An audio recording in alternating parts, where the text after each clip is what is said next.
PDF එක ඔයාලට. එතකොට මේ පදාර්ථයේ ව්‍යුහය කියන කොටස අද දවසේ අපි කතා කරා.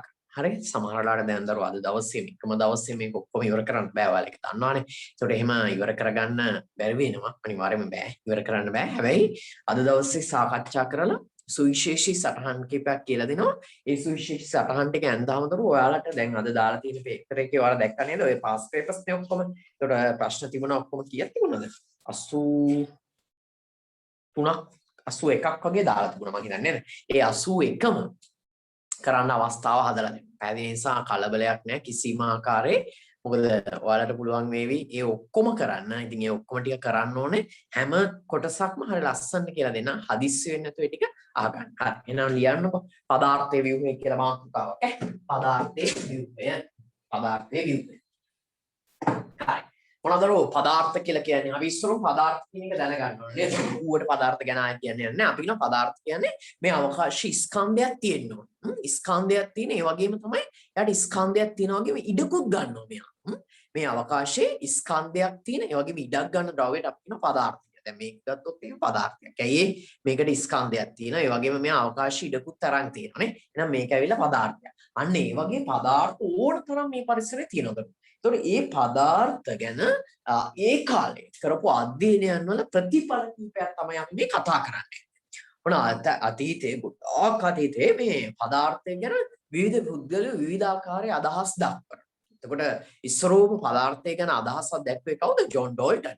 ජෝල්ටන් කියන විද්‍යාඥයා කියනවා මොකද්ද මේ පදාර්ථය නිර්මාණය වෙලා තියෙන කුඩාම අංශුව පරමාණු කියලා. පදාර්ථය නිර්මාණය වෙලා තියෙන කුඩාම අංශුව පරමාණුව කියලා ජෝන් ඩෝල්ටන් කියනවා. ඊපස්සේ ඩෝල්ටන් කියපු පරමාණුව ඒ කතාවේ තියෙද්දි ඒ කියන්නේ එයා කියනවා දැන් අපි සරල අදහසක් නෝක පදාර්ථය කියන්නේ මේ වගේ දෙයක් තියෙනවා නම් මේක නිර්මාණය වෙලා තියෙන පුංචිම අංශුව තමයි එයා කියන්නේ මොකක් කියලාද පරමාණුව කියන්නේ. ඒ වගේම ජෝන් ඩෝල්ටන් තව කතා කියනවා. මොනවාද ජෝන් ඩෝල්ටන් තව කතා කියන්නේ? මේ පරමාණුව තවදුරටත් කුඩා කොටස් වලට බෙදා වෙන් කරන්න බෑ කියලා කියනවා. මොකද්ද? පරමාණු ආයේ කුඩා කොටස් වලට බෙදා වෙන් කරන්න බෑ කියලා ජෝන් ඩෝල්ටන් කියන්නේ. කුඩා කොටස් වලට වෙන් කරන්න බෑ කියලා කියනවා. ඒ කියන්නේ කුඩා කොටස් වලට වෙන් කරන්න බෑ කියන්නේ. ඒක නේද මේ වගේ. ඊළඟට මේක ගඩොල් බිත්තියක් කියලා. ඒතර මේ ගඩොල් බිත්තිය නිර්මාණය වෙලා තියෙන්නේ මොන වගේද? ගඩොල් වලින්. ඔය වගේ ගඩොල් වලින් තමයි නිර්මාණය වෙලා තියෙන්නේ. ඒතර අපි මේක ගඩොලේ අයින් කරගෙන ගියොත් අවසානයේ අයින් කරන්න තියෙන ගඩොලයක් නේ. ඒ වගේ පදාර්ථේ නිර්මාණය වෙලා තියෙන පරමාණු. අපි පරමාණු අයින් කරගෙන ගියොත් අවසානයේදී අයින් කරන්න ඉතුරු වෙන්නේ මොකද්ද? තවත් පරමාණු. පැහැදිලිනේ? තවත් පරමාණුවක් තමයි ඉතුරු වෙන්නේ. ඒ නිසා දරුවෝ අපි කියනවා පදාර්ථයේ හැදිලා තියෙන කුඩාම අංශුව මොකක් කියලාද? පරමාණුව කියලා. හැබැයි ඩෝල්ටන් කියනෝනේ පරමාණු තවදුරටත් කුඩා කොටස් වලට වෙන් කරන්න බෑ කියලා. හැබැයි පස්සේ කාලේ විද්‍යාඥයෝ පෙන්ලා දෙනවා නෑ පරමාණු තව කුඩා කොටස් වලට වෙන් කරන්න පුළුවන් කියලා. ඒ අණුව ජේ.ජේ. තොම්සන් විසින් එක්තරා උපපරමාණුවකුත් ඒ වගේම රදර්ෆර්ඩ් විසින් තවත් උපපරමාණුවකුත් මොකද කරන්නේ? හොයා ගන්නවා. පැහැදිලි නේද? ඒ වගේම රදර්ෆර්ඩ් ඒ වගේම ජේ.ජේ. තොම්සන් ලෝකෙට එකතු කරනවා මොනවද? ඉලෙක්ට්‍රෝන, ප්‍රෝටෝන, ඒ වගේම නියුට්‍රෝනෙත් පස්සේ කාලෙක හඳුනා ගන්නවා. පැහැදිලි නේද? ඉතින් මෙන්න මේ දේවල් තමයි දරුවෝ අද දවසේ කතා කරන්නේ. ඉලෙක්ට්‍රෝනය කියන්නේ, ප්‍රෝටෝනය කියන්නේ, නියුට්‍රෝනය කියන්නේ, ඒ වගේ දේවල් ගැන. ඒ දේවල් ගැන අද අපි ගොඩක් දේවල් කතා කරන්න යන්නේ නේද? හරි දරුවෝ එහෙනම් අපි පාඩම පටන් ගත්තා හොඳද? මාතෘකාව ලියපු නැති අය ලියා ගන්න. මොකක් කියලාද? පරමාණුක ව්‍යුහය කියලා. පොඩි සටහනක් තියෙනවා. ඒ සටහන දීලා ඊට පස්සේ එකින් එක අපි කතා කරගෙන යමු. එකින් එක කතා කරගෙන යමු. මොකද හදිස්සි වුණොත් එහෙම වැඩේ කරගෙන යන්න බැරුව යනවා. ඒක නිසා. හරි. කලබලයක් නැහැ. මේක තියරි පාඩමක් විදිහට උගන්වන්නේ. ඒ නිසා තියරි පාඩමක් විදිහට උගන්වන නිසා හිමීට තමයි ඔක්කොම ටික කතා කරන්නේ. හරි. දවස් දෙකක් විතර යයි උගන්වන්නේ. එහෙම තමයි දරුවෝ. මොකද ඒක ඔක්කොම පුළුවන් වෙන්න ඕනේ. දැන් ඔයාලට අර පාඩම් පුළුවන් වුණා වගේ මේවත් හොඳට පුළුවන් වෙන්න. ලියා ගන්න. එහෙනම් මෙහෙම පරමාණුව පිළිබඳව පළවෙනි කරුණ පරමාණුව පිළිබඳව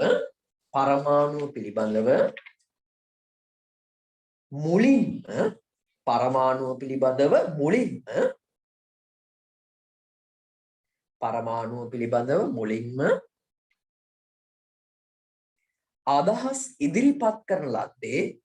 අදහස් ඉදිරිපත් කරන ලද්දේ ඩෝල්ටන් විසිනි. අදහස් ඉදිරිපත් කරන ලද්දේ ඩෝල්ටන් විසිනි. ඩෝල්ටන් විසිනි.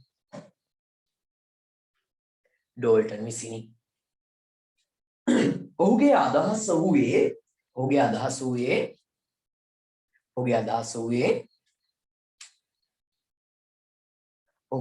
වූයේ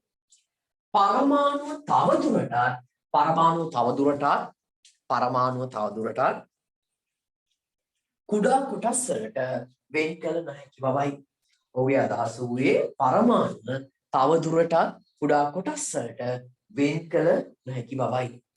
ඔහුගේ අදහස වූයේ පරමාණුව තවදුරටත් කුඩා කොටස් වලට වෙන් කළ නොහැකි බවයි. එහෙනම් ඔන්න එයාගේ අදහස් කිව්වා. ඊට යටින් නමුත්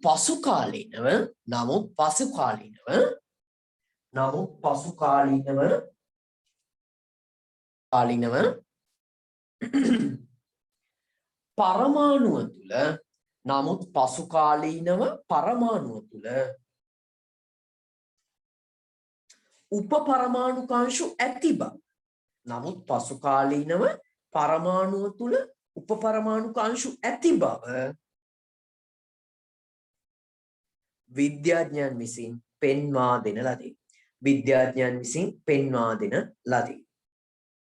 විද්‍යාඥයන් විසින් පෙන්වා දෙන ලදී. හරි. මොනවාද උපපරමාණුකාංශු? හරි. දැන් එහෙනම් ඔන්න පරමාණුව තුල උපපරමාණුකාංශු තියෙනවා කියලා තේරුම් ගන්නවා. ඔන්න ඉස්සරෝම උපපරමාණුකාංශුවක් හොයා ගන්නවා කවුද? ජේ.ජේ. තොම්සන් විසින්. මේ සටහන ඉතාමත් වැදගත්. මේ විදිහට පාඩම් කරන්න හරිම ලේසි දරුවෝ. පාඩම් කරනවා වගේම තමයි මේවා මම තියාගන්නත් ලේසි. මේ වගේ chart ඇඳගත්තාම. හොඳද?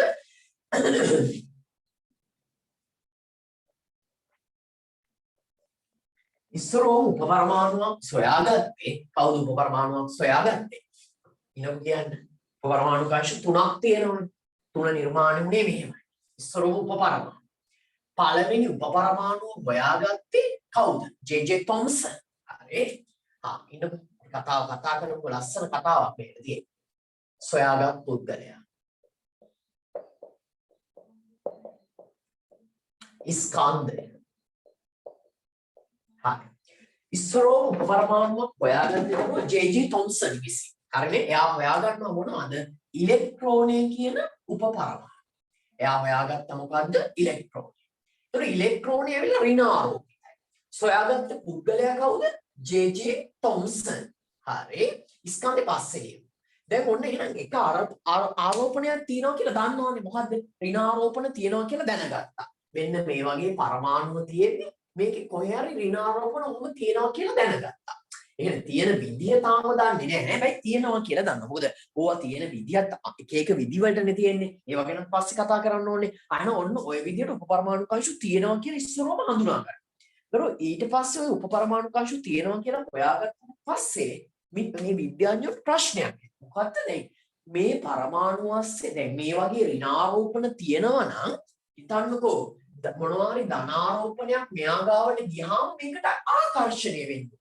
හැබැයි වැඩේ කියන්නේ මෙහෙම මෙයා ඍණාරෝපණ තියනවා කියලා කිව්වට ධනාරෝපණ ගියාට මෙයා ගාවට ආකර්ෂණය වෙන්නේ නැහැ. මාර වැඩේ. ඇයි මෙයා ඍණ නම් ධනේව ආකර්ෂණය වෙන්න ඕනේ. හැබැයි ආකර්ෂණය වෙන්නේ නැහැ. එතන පොඩි ප්‍රශ්නයක් තියෙනවා. ඊට පස්සේ විද්‍යාඥයෝ හිතන්න ගත්තා මේක ASCII ඍණාරෝපණ තියනවා වගේම ඒහා සමාන ප්‍රමාණයක් කොන්න වැදගත්.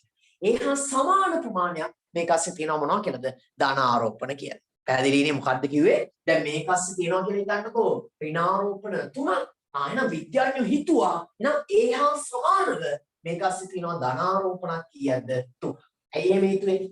එහෙම උනේ නැත්තම් දරුවෝ ඍණ පදාර්ථයක් යම් පදාර්ථයක් ඍණ නම් ඒ ඍණ පදාර්ථයට ආකර්ෂණය වෙන්න ඕනේ. ඇවිල්ලා මොනවද? ධන පදාර්ථ. හැබැයි ආකර්ෂණය උනේ නැහැ. ඇයි ආකර්ෂණය උනේ නැත්තේ? ඒකට හේතුව තමයි අර. මොකද්ද හේතුව? මොකද්ද හේතුව? මෙයා ඍණ වුණාට ඒහා සමානව මේක ASCII තිබිලා තියෙනවා මොනවද? ධනාරෝපණ. එතකොට ඍණයි ධනයි කැපෙනවනේ. මේ දෙන්නට මේ දෙන්න කැපෙනවා, මේ දෙන්නට මේ දෙන්න කැපෙනවා, මේ දෙන්නට මේ දෙන්න කැපෙනවා. ආකර්ෂණයක් ඇති වෙන්නේ නැහැ. ආයෙත් මොකද වෙන්නේ? දෙදෙනා තුල මේක තුල සමාන ඍණාරෝපණ ප්‍රමාණයට සමාන ධනාරෝපණ ප්‍රමාණයක් තිබිලා තියෙනවා. පැහැදිලිනේ? දැන් ඕක තමයි පළවෙනිම කාරණේ. හරිනේ? එහෙනම් උපපරමාණුව කවුද? ඉලෙක්ට්‍රෝනය. ආරෝපණය ඍණ සොයාගත් පුද්ගලයා කවුද? ජේ.ජේ. තොම්සන්. ඊට පස්සේ ඔන්න ඊළඟ උපපරමාණු හම්බ වෙනවා නම් මොනවාද? ධනාරෝපිත ප්‍රෝටෝන. ධනාරෝපිත ප්‍රෝටෝන. එහෙනම් ප්‍රෝටෝන සොයාගන්න. ප්‍රෝටෝනය සොයාගත්තා. කවුද ප්‍රෝටෝනය සොයාගන්නේ? අර්නස්ට් රාදර්ෆර්ඩ්. අහලා තියෙනව නේද? අර්නස්ට් රාදර්ෆර්ඩ් කියන විද්‍යාඥයා. මෙයා හොයාගත්තා. ස්කන්ධයන් පස්සේ නේ අර්නස්ට් රාදර්ෆර්ඩ්. ඊට පස්සේ ඒක හොයාගත්තට පස්සේ ප්‍රෝටෝනයට පස්සේ ඔන්න දැන් හරි. පදාර්ථය තුල උපපරමාණු පංශු දෙකක් තියෙනවා කියලා දන්නවා. ඊට පස්සේ දැන් විද්‍යාඥයෝ දැන් බර කියලා බලන්න. දැන් ඍණ තුනකුයි ධන තුනකුයි තිබ්බහම කොහොම හරි ස්කන්ධය 6ක් වගේ එන්න ඕනේ. හැබැයි ස්කන්ධය 6ක් වගේ එන්න ඕනේ වුණාට 6ට වඩා එනවා. මේක මාර වැඩ නේ. කියන්නේ 6ක් වගේ තමයි එන්න ඕනේ. අනික ඉලෙක්ට්‍රෝනෙට ස්කන්ධයක් නැහැ කියලා ඒ කාලේ හොයාගත්තා. ඒකට ස්කන්ධ ඉලෙක්ට්‍රෝන කියන්නේ පුංචි අගයක් තියෙන කියලා හොයාගත්තා. එහෙම බැලුවාම ස්කන්ධේ වැඩිපුර එන්නත් මොකක් හරි හේතුවක් තියෙන්න බෑ. ඊට පස්සේ එන විද්‍යාඥයෝන්ට හිතෙනවා ඉලෙක්ට්‍රෝනයි ප්‍රෝටෝනයි කියන ওই අංශු වලට අමතරව තවත් අංශුවක් මේක ASCII ඇති. නැත්තම් ඉතින් අපි බලාපොරොත්තු වෙන ස්කන්ධයට වඩා වැඩි ස්කන්ධයක් ලැබෙන්න බෑනේ. එහෙනම් ඊට පස්සේ මොකද කරන්නේ? ජේම්ස් චැඩ්වික් විසින් හොයාගන්නවා තවත් අංශු විශේෂයක්. ආයෙත් අපි නමක් කියනවා මොකක් කියලාද? නියුට්‍රෝනය කියලා. ඔන්න නියුට්‍රෝනය එයාට ආරෝපණයක් නෑ දරුවෝ. එයා උදාසීනයි. කවුද හොයාගත්තේ? ජේම්ස් චැඩ්වික් විසින්. James Chadwick. මෙන්න මෙයා විසින් තමයි ඒක හොයාගත්තේ. ඔන්න නෝ උපපරමාණු කංශ තුනම දැන් හොයාගෙන අවසానයි. ඊට පස්සේ මෙයාලගේ ස්කන්ධ. දරුවෝ මෙයාලගේ ස්කන්ධ ගත්තාම ආසන්න වශයෙන් ප්‍රෝටෝන සහ නියුට්‍රෝන ස්කන්ධ සමානයි. හැබැයි නියුට්‍රෝන ස්කන්ධ දශම ගානක. අගයක වෙනසක් තියෙනවා. නමුත් විද්‍යාඥයෝ හිතුවා අපි කියමු මේ නියුට්‍රෝන ස්කන්ධෙට ඒකක 1යි කියලා. අපි කියමු ප්‍රෝටෝන ස්කන්ධෙටත් ඒකක 1යි කියලා. ආයෙත් මොකද කියන්නේ? ප්‍රෝටෝන ස්කන්ධය ඒකක 1යි. දරුවෝ මෙහෙම ඒකකයක් නැහැ. ඒ කියන්නේ මේ වගේ ස්කන්ධ වලින් කොහෙවත් සම්මතයක් නැහැ. විද්‍යාඥයෝ හිතුවා එයාලා කියමු කියලා කිව්වා ප්‍රෝටෝන ස්කන්ධය ඒකක 1යි. එහිමම කිව්වා නියුට්‍රෝන ස්කන්ධය කොච්චරයි කියලාද? ඒකක 1යි කියලා. එහෙනම් මේ දෙකේම ස්කන්ධය කොච්චරයිද? ඒකක 1 බැගින් තිබුණා. එතකොට ඉලෙක්ට්‍රෝනය ගත්තාම එයාගේ ස්කන්ධය ප්‍රෝටෝන ස්කන්ධයේ, ඒ කියන්නේ මෙන්න මේ වගේ ප්‍රෝටෝන ස්කන්ධයේ 1840 එකක්. ඒ කියන්නේ මේක ප්‍රෝටෝනයක් නම් මේක කෑලි 1840කට බෙදුවාම ඒකේ එක කොටසක බර තමයි තිබුණේ කාටද? ඉලෙක්ට්‍රෝනයක. ඒ නිසා ඉලෙක්ට්‍රෝන ස්කන්ධය කොච්චරයි කියලා කිව්වද? ඒකක 1 බෙදීම 1840යි. ඔන්න ඔය විදිහට එයාගේ ස්කන්ධය අරගෙන ඔන්න ඕක තමයි දරෝ කතාව. පැහැදිලි නේද? උපපරමාණු කංශු මෙහෙම තියෙනවා. මෙන්න ආරෝපණ ටික තියෙනවා. මෙන්න සොයාගත් පුද්ගලයෝ ඉන්නවා. මෙන්න ස්කන්ධයන් තියෙනවා. පැහැදිලි නේද? ඕක තමයි දරෝ කතාව. හරි. දැන් මේ ටික අනිවාර්යෙන් මේවා දැනගන්න. පළවෙනි chart එක හරි. හරි. ඒ සතර කතාව ටික ඕනේ නෑ දරුවෝ. ඒව ඕනේ නෑ. ඒ ටික ඔයාලා නිකන් මතකේ තියාගන්න වගේ අතීත කතාව තමයි කිව්වේ. ඒ ටික ඕනේ නෑ. මේ chart එක ගහ ගන්න නෑ. සොයාගත් පුද්ගලයා උපපරමාණු ඉලෙක්ට්‍රෝනයේ ආරෝපණයේ ඍණ සොයාගත් පුද්ගලයා ජේ.ජේ. තොම්සන්. උපපරමාණු ප්‍රෝටෝනයේ ආරෝපණයේ ධන සොයාගත් පුද්ගලයා රසායන ස්කන්ධ එකක එකයි. chart එක ලස්සනට ගහ ගන්න. ඒක ලෝක පාඩම් කරන්න. එතකොට හරි ඒ සටහනට එන්න ඕනේ එච්චරයි. අපි ওই විදිහට ගාන්න ඉක්මනට කරන් යන්න. ඉක්මනට සටහන ගහ ගන්නකො. ඔය MCQ 81ම මම ඔයාලත් එක්ක කරන්නේ. හරිනේ? අවස්ථාව ගන්න, ඉගෙන ගන්න ආය කිසිම දෙයක් අමතක වෙන්නේ නැහැ දරුවෝ. එහෙනම් බය වෙන දෙයක් නැහැ. අපි මේක කරගෙන යමු. චුට්ට ඒ දේවල් ටික කරගෙන යමු. දැන් බලන්නකෝ දවස් 4ක් ඇතුළත අපි එක පාඩමක් ඉවර කරා. අද දවසේ හෙට දවසේ වෙද්දි මේ පාඩම ඉවර වෙනවා. කෙටිසටහන් සෑහෙන ගොඩක් හදලා තියෙනවා නේ. ඒවටත් ඉස්සරහට ආය පාරක් ඒ කෙටිසටහනුත් හදමු අපි. හදන්න. තියාගන්නකෝ මේක.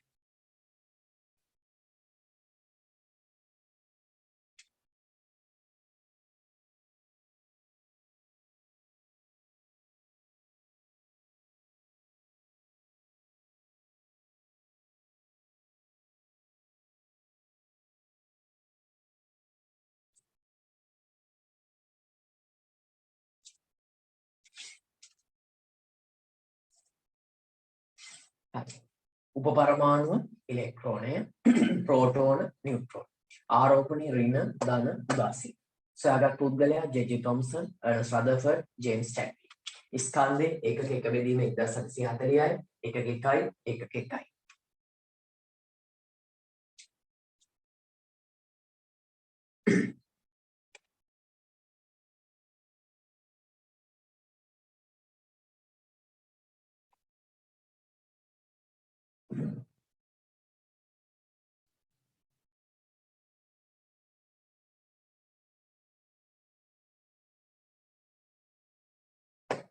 හරි. ඉවරයිනේ. හරි. එතකොට යන්න පළවෙනි කතාව අවසන්. ඊට පස්සේ දෙවෙනි කතාව මොකක්ද? දැන් මේ උපපරමාණු අංශු තියෙන විදිය විද්‍යාඥයන්ට එක එකනට එක එක විදිය අදහස් තියෙනවා. මොනවාද? මේ උපපරමාණු අංශු කොහොමද තියෙන්නේ? විද්‍යාඥ විවිධ අදහස් තියෙනවා. ඒක විද්‍යාඥයන්ට විවිධ අදහස් තියෙද්දී දැන් යාලට ඕනේ වුණා මේ උපපරමාණු අංශු තියෙන විදිය කියන්න. කියන්න ඕනේ වෙනවනේ. ඒකට එයාලා දැන් කියන්න ඕනේ වුණාම ඒක මාර වැඩක් නේද? විද්‍යාඥයන්ට ඕනේ වෙනවා මේ උපපරමාණු අංශු තියෙන විදිය කියන්න. ඉස්සරෝම අදහසක් ලෝකෙට ගේනවා කවුද? J.J. Thomson. ජේ.ජේ තොම්සන් විසින් මේ උපපරමාණු අංශු තියෙන විදිය මෙහෙම කියනවා. කොහොමද කියන්නේ? දැන් ඕනේ වෙනවනේ උපපරමාණු අංශු තියෙන විදිය කියන්න. එතකොට එයාගේ අදහස මෙන්න මේ විදිහට මම වෙනවා. දැන් එයාට කියන්න ඕනේ මේ ඍණාරෝපිත ගෝලයක් අස්සේ ඉලෙක්ට්‍රෝන තියෙනවා කියලා. හැබැයි දැන් ඍණාරෝපිත ගෝලයක් අස්සේ ඉලෙක්ට්‍රෝන තියෙනවා කියලා එයාට කියන්න ඕනේ වුණාම එහෙම කිව්වට නිකන් ඒ අදහස ටිකක් ගන්න බෑ වගේ හිතෙනවා. ඒ කියන්නේ මේක අනිත් අයට තේරෙයිද කියලා එයාගේ හිතේ පුංචි සැකයක් ඇති වෙනවා. ඒ නිසා එයා කියනවා මෙන්න මෙහෙම. කොහොමද කියන්නේ? ජේ.ජේ තොම්සන් කියන්නේ. කොහොමද කියන්නේ? මේ පුඩිමක වියලි මිදි ඔබ්බෝලා කියලා. දැන් අපි දන්නවා පුඩිමක් ගත්තාම මෙහෙමනේ තියෙන්නේ. ඔන්න ඔය වගේ පුඩිමක් තියෙනවා.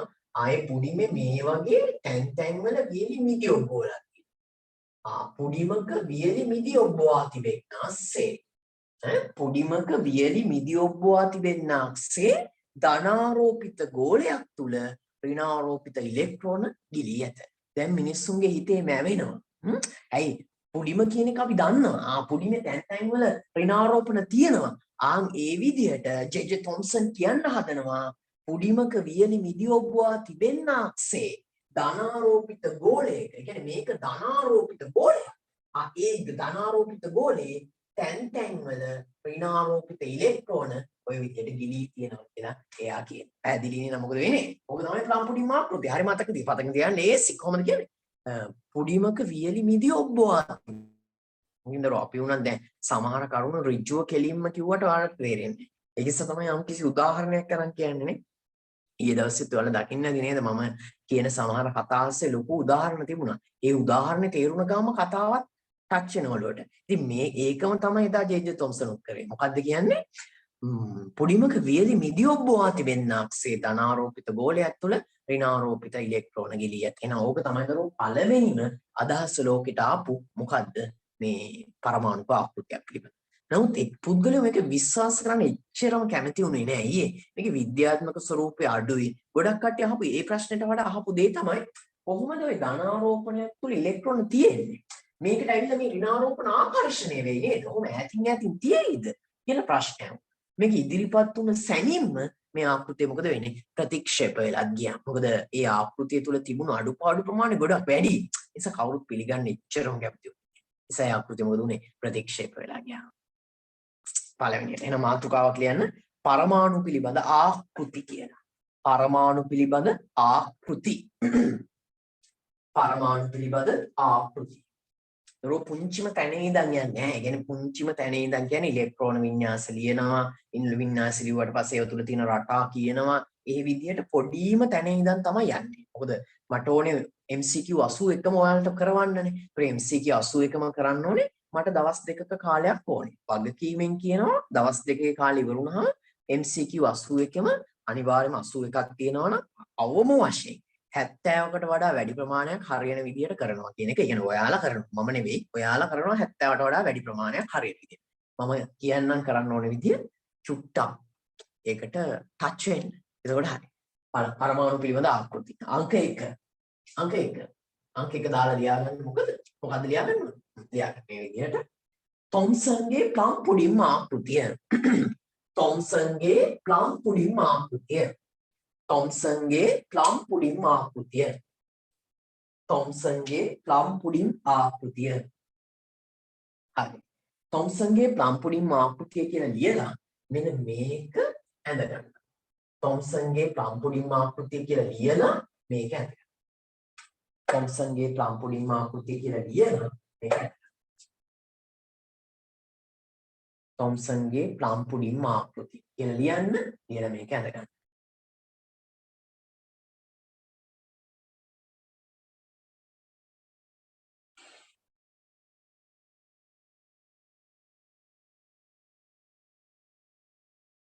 තොම්සන්ගේ ප්ලම් පුඩින් ආකෘතිය කියලා ලියලා මේක ඇඳ ගන්න.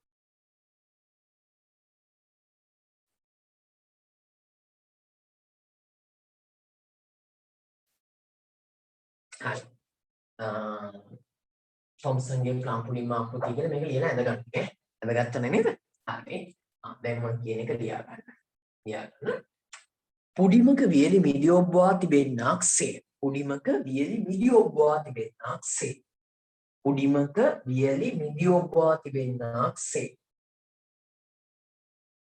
පුඩිමක වියලි මිදි ඔබ්බවා තිබෙන්නාක්සේ. පුඩිමක වියලි මිදි ඔබ්බවා තිබෙන්නාක්සේ.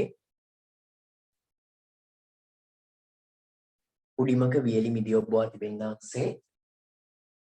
ධනාරෝපිත ගෝලයක් තුල ඍණාරෝපිත ඉලෙක්ට්‍රෝන ගිදී ඇත. ධනාරෝපිත ගෝලයක් තුල ඍණාරෝපිත ඉලෙක්ට්‍රෝන ගිදී ඇත. ධනාරෝපිත ගෝලයක් තුල ඍණාරෝපිත ඉලෙක්ට්‍රෝන ගිදී ඇත.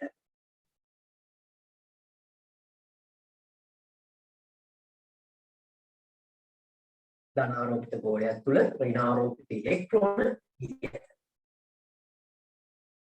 හරි.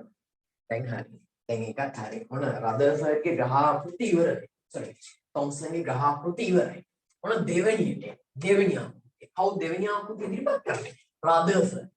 හරි. එනස් රදර්ෆර්ඩ්. එයා ඉදිරිපත් කරනවා යාගේ ආකෘතිය ග්‍රහ ආකෘතිය. ග්‍රහ ආකෘතිය.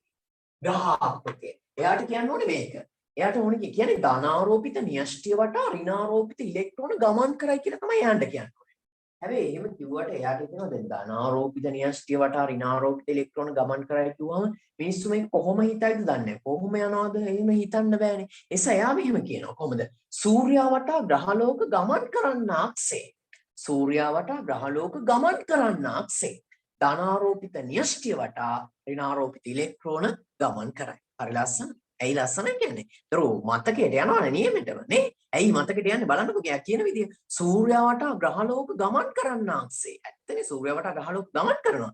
සූර්යයා වටා ග්‍රහලෝක ගමන් කරන්නාක්සේ ධනාරෝපිත න්‍යෂ්ටිය වටා. දැන් සූර්යයාට සමාන කරන න්‍යෂ්ටිය. ධනාරෝපිත න්‍යෂ්ටිය වටා ඍණාරෝපිත ඉලෙක්ට්‍රෝන ගමන් කරයි. ඒ කියන්නේ ඉලෙක්ට්‍රෝන සමාන කරනවා ග්‍රහලෝක වලට. ඒ නිසා මේකට අපි නමක් කියනවා මොකක්ද? ග්‍රහ ආකෘතිය කියලා. ගොඩක් කට්ටිය පිළිගත්තා. ඇයි ඒ? ඒකේ තිබුණා යම් කිසි විද්‍යාත්මක බවක්. ඉතින් රදර්ෆර්ඩ්ගේ ග්‍රහ ආකෘතිය මේ විදිහට තමයි දරුවෝ තියෙන්නේ. අච්චුපතේ පළවෙනි පිටුවේ බලන්නකො. රදර්ෆර්ඩ්ගේ ග්‍රහ ආකෘතිය නේද? අච්චුපතේ පළවෙනි පිටුවේ තියෙනවා නිකන්. මේක අපි හැමෝම දන්න ලස්සන ආකෘතියක්. මේ ආකෘතියේ මොකද වෙන්නේ? මෙතන එක ඉලෙක්ට්‍රෝනයක් යදිනවා. ඊට පස්සේ මෙතන තව ඉලෙක්ට්‍රෝනයක් යදිනවා. ඊට පස්සේ මේකේ තව එකක් ඉලෙක්ට්‍රෝනයක් අදිනවා. ඊට පස්සේ තව ඉතුරු වෙලා තියෙන මේකෙත් තව ඉලෙක්ට්‍රෝනයක් අදිනවා. ඒතකොට එයා හඳපු ආකෘතියේ මේ එක කවචයක තිබුණ එක ඉලෙක්ට්‍රෝනයක් විතරයි. හැබැයි පස්සේ කාලෙක මේක ලස්සන හින්දා අපේ චිත්‍ර ශිල්පී විවිධ දේවල් කරා. මොකද විවිධ දේවල් කියන්නේ. ඒතකොට මේක එකක් මේ විදිහට කීපයක්ම ඇඳලා ලස්සන කරා. නමුත් රදර්ෆර්ඩ් ග්‍රහ ආකෘතිය නම් එහෙම තිබුණේ නැහැ. ඒකේ තිබුණේ කොහොමද? ඒක තමයි ඉතින් චිත්‍ර ශිල්පීන් කියන්නේ. එහෙමනේ ඕනම දෙයක් ඕනම විදිහට වෙනස් කරනවා. ඉතින් ඒ නිසා චිත්‍ර ශිල්පීන්ගේ ආකෘතිය ඕන තරම් ඉලෙක්ට්‍රෝන තියෙන්න පුළුවන්. හැබැයි රදර්ෆර්ඩ්ගේ ආකෘතිය තිබ්බේ එක කවචයක එක ඉලෙක්ට්‍රෝනයේ ගානේ තිබුණා. පැහැදිලිනේ නේද? එයා කියනවා එහෙමනේ නේ. මොකද එක කවචයක ඉලෙක්ට්‍රෝන දෙකකට යන්න බෑනේ. අයියා කියන්නේ ග්‍රහලෝකයක් වටා මේ සූර්යයා වටා කියන්නේ. එතකොට සූර්යයා වටා එක වලල්ල කියන්නේ එක ග්‍රහලෝකයක්නේ. ඉතින් එයා කියනවා කොහොමද? සූර්යයා වටා ග්‍රහලෝක ගමන් කරන්නාක්සේ ධනාරෝපිත න්‍යෂ්ටිය වටා ඍණාරෝපිත ඉලෙක්ට්‍රෝන ගමන් කරයි කියන. ඔය විදියට පාඩම් කරනකොට කවමදාවත් අමතක වෙන්නේ නැහැ. නිකන් සින්දුවක් වගේ. සින්දු වල පදපේලි තියෙන්නේ ඒ වගේ තමයි. ඒ කියන්නේ ඕක කොහොමම කිව්වේ නෑ රදර්ෆර්ඩ්. හරිනේ රදර්ෆර්ඩ් ඕක විවිධ විදියට කිව්වා. යාට කියන්න ඕනේ කොහොමද? එයා කියනවා සූර්යයා ඉන්නවා. එයා වටා ග්‍රහලෝක යනවනේ. ඒ වගේ තමයි ධනාරෝපිත න්‍යෂ්ටිය වටා ඍණාරෝපිත ඉලෙක්ට්‍රෝන යනවා. හැබැයි එහෙම කිව්වට අපිට ටිකක් කල්යදී අමතක වෙනවනේ. නිකන් සින්දුවක් වගේ ඕක ලස්සන අර්ථ දැක්වීමක් හදාගත්තාම කවදාවත් අමතක වෙන්නේ නෑ. ඒක හැම අර්ථ දැක්වීමක්ම වචනින් වචනේ මොළයට යන විදියට තමයි අපි කියන්න ඕනේ. තේරුණාද? එහෙම තමයි දරු. දැන් නිකන් හිතන්නකෝ. සමහර සින්දු තියෙනවා ඇහුණ ගාම අපේ මොළයට යන. ඒකට හේතුවක් තියෙනවා. දරුනේ ඒකට කියනවා අපි කියනවා අනුනාද වීමක් කියලා. ඒ කියන්නේ මනෝවිද්‍යාඥයන් කියනවා කොහොමද මේ පරිසරයේ තියෙන ස්වභාවික විවිධ ස්වභාවික සංඛ්‍යාතයක් තියෙනවා. ඒ ස්වභාවික සංඛ්‍යාතයන්ට ගැළපෙන ආකාරයේ සංඛ්‍යාතයන් අපේ ඇඟේ තියෙනවා. ඒ නිසා ඒ සංඛ්‍යාත අපි ළඟින් යද්දි නිකන් අපිව නැලවෙන්න ගන්නවා. ඒක නිතරම හැම සින්දුවකටම අපි නැටවෙන්නේ නැහනේ. හැබැයි සමහර සින්දු යද්දි මොකද වෙන්නේ? නිකම් අතෙන් තට්ටු වැටෙනවනේ. අතෙන් තට්ටු වැටෙනවා. ඒ වගේම තමයි අපිට තට්ටු වැටෙන සමහර සින්දුවලට වයසක ආච්චිලා 100ට තට්ටු දාන්නේ නැහනේ. එයාලට ගැළපෙන සින්දු තියෙනවා. එතකොට එයාලා දාන්නේ ඒ වගේනේ. ඒ ඇයි එහෙම තමයි දරුවෝ. ඒක සංඛ්‍යාතයේ ස්වරූපයක්. ඉතින් මේ වගේ තියෙනවා දරුවෝ. ඔළුවට යනවා නිකම්ම කියන්නේ ඔළුවට යන වචන සෙට් තියෙනවා. අන්න ඒවා හැම වෙලෙම පුරුදු වෙන්න. එතකොට සුපිරියටම ගන්න පුළුවන් මතකයට ගන්න පුළුවන් නියමෙට. එතකොට එහෙනම් මොකද්ද මේ කියන්නේ? සූර්යයා වටා ග්‍රහලෝක ගමන් කරන්නාක්සේ ධනාරෝපිත න්‍යෂ්ටි වටා ඍණාරෝපිත ඉලෙක්ට්‍රෝන ගමන් කරයි. පැහැදිලිනේ? යාර. ග්‍රහාකෘතිය කියලා ලිව්වා මේක අතගන්න. මම දෙන්නම් අර්ථ දැක්වීම. අර්ථ දැක්වීම දෙන්න. හරි? ග්‍රහාකෘතිය කියලා ලියාගන්න මේක ඇඳ ගන්න අර්ථ දැක්වීම දෙන්න.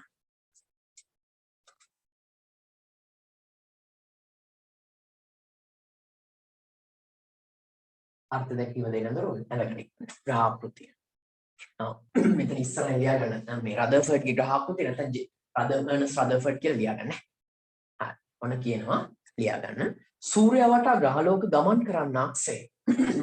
සූර්යයා වටා ග්‍රහලෝක ගමන් කරන්නාක්සේ. සූර්යයා වටා ග්‍රහලෝක ගමන් කරන්නාක්සේ. සූර්යයා වටා ග්‍රහලෝක ගමන් කරන්නාක්සේ. සූර්යයා වටා ග්‍රහලෝක ගමන් කරන්නාක්සේ ධනාරෝපිත න්‍යෂ්ටිය වටා ධනාරෝපිත න්‍යෂ්ටිය වටා ඍණාරෝපිත ඉලෙක්ට්‍රෝන ධනාරෝපිත න්‍යෂ්ටිය වටා ඍණාරෝපිත ඉලෙක්ට්‍රෝන ගමන් කරයි. හරි. ඔනේ යාපුත්තේ පිළිගන්න කරා. දැන් ගොඩක් රට මේක පිළිගත්තා. නමුත් මේකේ පුංචි පුංචි අඩුපාඩුකම් තිබුණා. එයා කියපු දේවල් වල චුටි චුටි අඩුපාඩුකම් තිබුණා. ඉතින් ඒ අඩුපාඩුකම් නිසා ග්‍රහාකෘතියක් මොකද වෙන්නේ? ප්‍රතික්ෂේප වෙලා ගියා. ඔන්න ග්‍රහාකෘතිය ප්‍රතික්ෂේප වුණාට පස්සේ අලුත් ආකෘතියක් ලෝකෙට එනවා. මොකද්ද අලුත් ආකෘතිය? මෙන්න මේක තමයි. කවුද? මේක ඉදිරිපත් කරන විද්‍යාඥයෝ පිරිසක් විසින්. හැබැයි මේකට මූලික අදහස දෙන්නේ කවුද? නීල්ස් බෝර් කියන විද්‍යාඥයා. Niels bore. එතකොට එහෙනම් නීල්ස් බෝර් සහ විද්‍යාඥයෝ පිරිස ඉදිරිපත් කරන අලුත්ම ආකෘතිය කවුද? නූතන පරමාණු ආකෘතිය. එයා කියනවා අර කිව්ව විදිහට නෙවෙයි එයා කියන්නේ. දැන් එයා කිව්වේ රදර්ෆර්ඩ් කිව්වේ ධනාරෝපිත න්‍යෂ්ටිය වටා ඍණාරෝපිත ඉලෙක්ට්‍රෝන ගමන් කරනවා කියන්නේ. ඒ කියන්නේ න්‍යෂ්ටිය ධනාරෝපිතයි. ඒක එයා කියනවා. ධනාරෝපිත න්‍යෂ්ටිය වටා ඍණාරෝපිත ඉලෙක්ට්‍රෝන ගමන් කරනවා කියලා එයා කියන්නේ. යන්නේ කොහොමද කියලා එයා කියන්නේ. හැබැයි නීල්ස් බෝර් එක ලස්සනට කියනවා කොහොමද? ධනාරෝපිත න්‍යෂ්ටිය වටා නිශ්චිත පතේවා කවචවල. හරි මේ න්‍යෂ්ටි ධනාරෝපිතයි. ඒත් එකකම කියනවා. ධනාරෝපිත න්‍යෂ්ටිය වටා නිශ්චිත පතේවා කවචවල මොකද වෙන්නේ? නිශ්චිත පතේවා කවචවල ඍණාරෝපිත ඉලෙක්ට්‍රෝන ගමන් කරයි කියන්නේ. මොනවද කියන්නේ? ධනාරෝපිත න්‍යෂ්ටිය වටා නිශ්චිත පතේවා කවචවල ඍණාරෝපිත ඉලෙක්ට්‍රෝන ගමන් කරයි කියලා කියනවා. එතකොට මෙන්න මේ කවච වලට දැන් සංකේත භාවිත කරනවා. පළවෙනි කවචේ K, දෙවෙනි කවචේ L, තුන්වෙනි කවචේ M, හතරවෙනි කවචේ N කියලා. එතකොට මේ එක එක කවච වලට පුරවන්න පුළුවන් නිශ්චිත ඉලෙක්ට්‍රෝන සංඛ්‍යාවක් තියෙනවා. ඒ ඉලෙක්ට්‍රෝන ගන්න විදියකට සූත්‍රයකුත් තියෙනවා. මම දන්නවා ඒ සූත්‍රය ඔයාලා ඉගෙනගෙන නෑ. තමයි ඉගෙන ගන්න. එක MCQ එකක් විභාගයට අහලා තියෙනවා. හරි. KLM හරි. මේ එක එක කවච වල පිරෙන ඉලෙක්ට්‍රෝන සංඛ්‍යාවක් තියෙනවා නේ. අපි ඒවා දන්නවා. අපි ගැන කතා කරමු. එතකොට මෙන්න මේකට කියනවා පළවෙනි කවචය. මම මේකේ කියන්නේ පළමු කවචය. ඊට පස්සේ මේකට කියනවා දෙවෙනි කවචය. දෙවෙනි කවචය. මේකට කියනවා තුන්වෙනි කවචය කියලා. මේකට කියනවා හතරවෙනි කවචය කියලා. එහෙනම් ඔය විදිහට එක එක කවච තියෙනවා. පැහැදිලිනේ? එයා මොකද්ද කියන්නේ? ධනාරෝපිත න්‍යෂ්ටිය. මේක තමයි ධනාරෝපිත න්‍යෂ්ටිය. ධනාරෝපිත න්‍යෂ්ටිය වටා ඍණාරෝපිත ඉලෙක්ට්‍රෝන නිශ්චිත පතේවත් කවචවල ගමන් කරනවා. පැහැදිලි ඒක තමයි යාගේ අදහස. ඉතින් එතනදී එයා කියනවා නිශ්චිත පතයවත් කවච කියලා. අරයා කිව්වේ නෑ එහෙම එකක්. එයා කොහොමද යන්නේ යන හැඩේ කිව්වේ නෑ. හැබැයි මෙයා කියනවා නිශ්චිත පතයවත් කවච වල ඍණාරෝපිත ඉලෙක්ට්‍රෝන ගමන් කරනවා කියලා. ඉතින් ඒක නිසා මොකද වෙන්නේ? වාර්තමාන වෙනකොට අපි පිළිගන්න ආකෘතිය තමයි නිල්ස් බෝර් විසින් ඉදිරිපත් කරපු නූතන පරමාණුක ආකෘතිය. හරි. ලියන්න දරුවෝ නූතන පරමාණුක ආකෘතිය නිල්ස් බෝර් කියලා.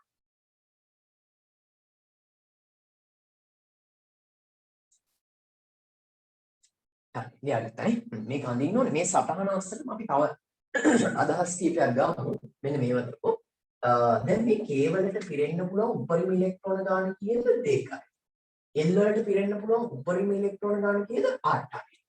M වලට පිරෙන්න පුළුවන් උපරිම ඉලෙක්ට්‍රෝන ගාන කීයද 18යි. N වලට පිරෙන්න පුළුවන් උපරිම ඉලෙක්ට්‍රෝන ගාන කීයද 32යි.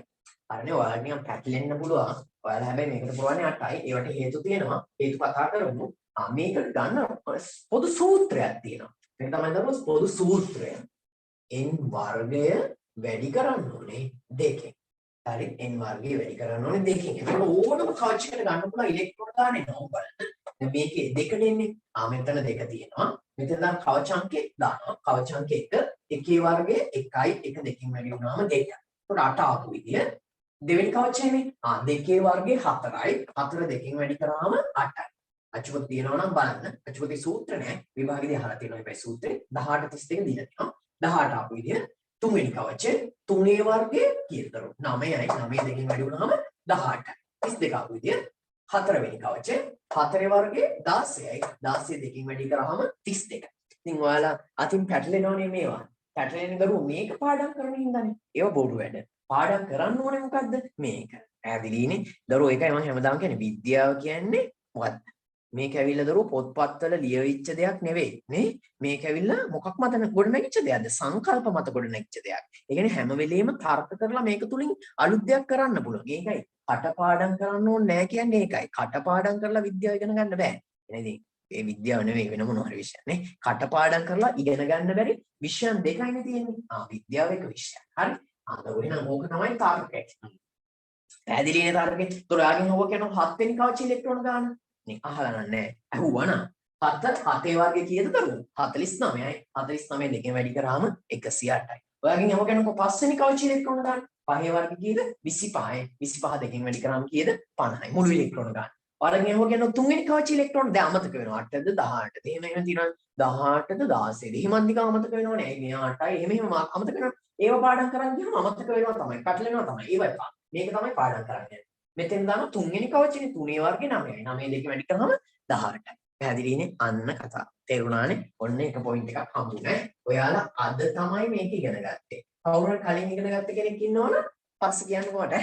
හරි. තව චුට්ටකින් කියන්න කලින් ඉගෙන තියෙනවා කියලා. ඔන්න. මෙතන ළමයි ඉන්නෝනේ. විශාල පිරිසක්. අද තමයි ඔක ඉස්සරෝම ඉගෙන ගත්තේ ගොඩක් අය. එහෙම නේද? රයිස් හෑන්ඩ් එක දාලා බලන්න කියන්න අද ඉගෙන ගත්ත අය රයිස් හෑන්ඩ් එක දාන්න බලන්න. අපි බලමු කී දෙනෙක් ඉන්නවද කියලා. නේ. නිකන් ලොකුකමකට නෙවෙයි දරුවෝ කිව්වේ. ඒ අලුත් දේවල් නේ ඒක නිසා. ඒ නිසා ඒක තරහ වෙන්න එපා.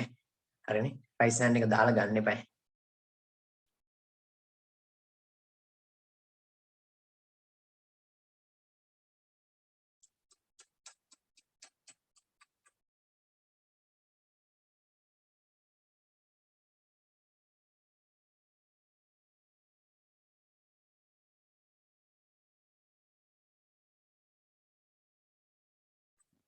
ගොඩක් අය තමයි ඉගෙනගෙන තියෙන්නේ. හැබැයි දන්නේ නැති අයත් දැන් ඉගෙනගෙන හිටපු අයත් ඉන්නවා වගේ නේද? 150කට විතර ආසන්න ප්‍රමාණයක් ඉගෙනගෙන තියෙනවා වගේ. තමයි දැන් 350ක් වගේනේ ප්‍රයිස් හෑන්ඩ් දැම්මේ ඒක නිසා. මෙතනින් ප්‍රයිස් හෑන්ඩ් දෙකක් පේනවා.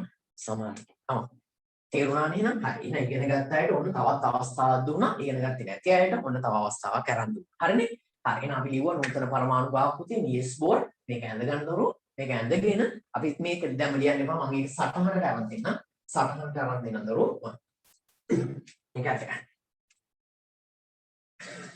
ඇඳගන්න.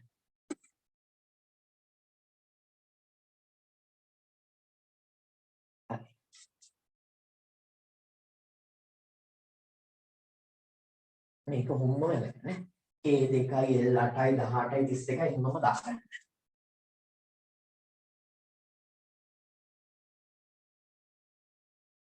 හරි. ඉක්ම නැද ගමුනේ. මම ට්‍රීට්මන්ට් එකක් ගමු.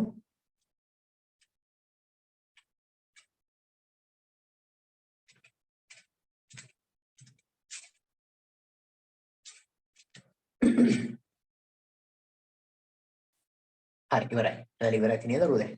K 2යි L 8යි M 18යි N 32යි. පළවෙනි කවච දෙවෙනි කවච තුන්වෙනි කවච හතරවෙනි.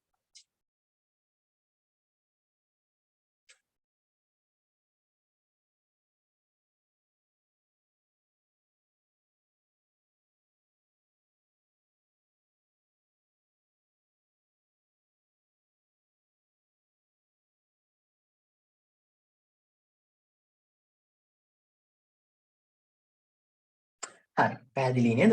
හරි ඔන්න එන ඔය විදිහට තමයි මේ සියලු දේවල් ටික සිද්ධ වෙන්නේ. තේරුණානේ නේද? හරි දැන් මම කරනවා K2 L8 18 32 ඒ ටික දාගන්න.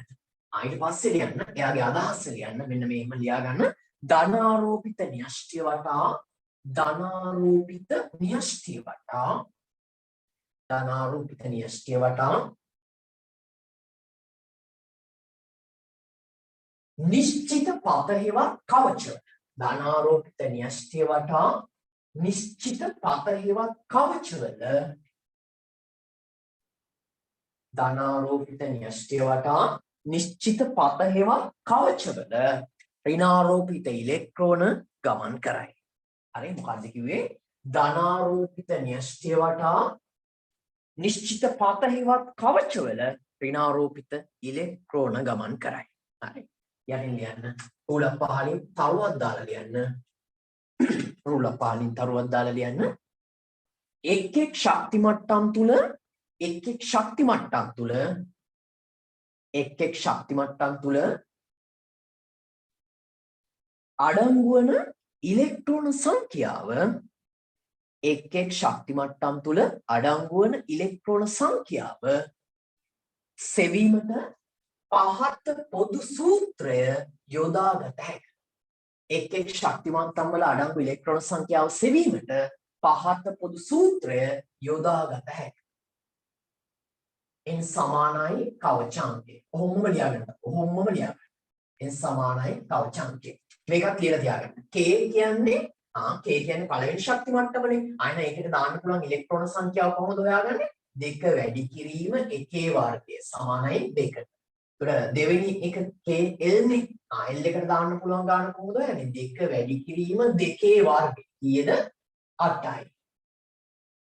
KL MN. එතකොට m වලට එන්නේ කොච්චරයිද? 2 වැඩි කිරීම 3 වර්ගය සමානයි 18යි. 2 වැඩි කිරීම 4 වර්ගය සමානයි 32යි. එතකොට මෙතනින් තමයි කවචාංක කියලා තියෙන්නේ. පළමු කවචය, දෙවෙනි කවචය, තුන්වෙනි කවචය, හතරවෙනි. ඕකත් කියලා තියන්න. කවචය. හරි. ඒක කොහොමම ලියාගන්න. ටිකක් විතර වේගෙන් නෙමෙයි දරුවෝ කරන්නේ. ඇත්තටම එමීට කරන්නේ. මේවා ඇයි දන්නවද මේ 11 වසරේ දරුවෝ වෙනම උගන්වන්නේ නේද? 10 වසරේ දරුවෝ කීප දෙනෙකුත් ඔබ වෙලා ඉන්නවා. නමුත් 11 වසරේ අයට උගන්වන නිසා මේවා ඉගෙනගෙන නැතිෙන්නේ. මම හිතන්නේ 4-5 පාරක් ඔයාලා ඉගෙන ගත්තා. මේ කොරෝනා කාලෙත් මම හිතන්නේ 4-5 පාරක් ඔයාලා ඉගෙන ගන්න ඇති. මාත් 3 පාරක් ඉගෙනුවා. ඒ කියන්නේ මේක නෙවෙයි ඉගෙනුවේ. මම කෙටි සටහනක් විදිහට ඉගෙනුවා. ඉතින් දරුවෝ කිව්වා ආය පාරක්. ඒ කියන්නේ ඒ ඉගෙන ගත්ත අය නෙවෙයි. මම ඊයේත් කිව්වනේ ඒ ඉගෙන ගත්ත අය අද නාවත් කමක් නැහැ කියලා ගොඩක් කට්ටිය කිව්වා ආය පාරක් තියරි පාඩම විදිහට කරමු කියලා. මොකද අලුතින් සම්බන්ධ වෙච්ච ගොඩක් අය ඉන්නේ. ඉතින් ඔන්න ඒක තියරි පාඩම විදිහට ඊට පස්සේ ගත්තා. හරි නැත්තම් මේක දරුවෝ කෙටි සටහන් 4කින් මේ පාඩම ඉවර කරන්න පුළුවන් මට. හරි ඒක කරේ නෑ. අද තියරි පාඩමක් විදිහට ගත්තා. හොඳයි. එක දවසින් මේ පාඩම කතා කරනවා. නමුත් එහෙම කරේ නෑ. ඔන්න නම් ඔයාලගේ යාළුවෝ ඉන්නවා නම් යාළුවෝගෙන් අහන්නකො. මේක හරි ලස්සන පාඩමක්. එක දවසින් කතා කරලා ඉවර කරන්න පුළුවන්. ලස්සන සංකල්ප හතරක් තියෙන්නේ. ඒ කියන්නේ කෙටි සටහන් 4යි මම ගාව තියෙන්නේ. ඒ 4 ඒ කියන්නේ මේ පාඩමට. ඒ 4ෙන් මේ තියෙන ප්‍රශ්න 81කින් 70ක් විතර කරනවා.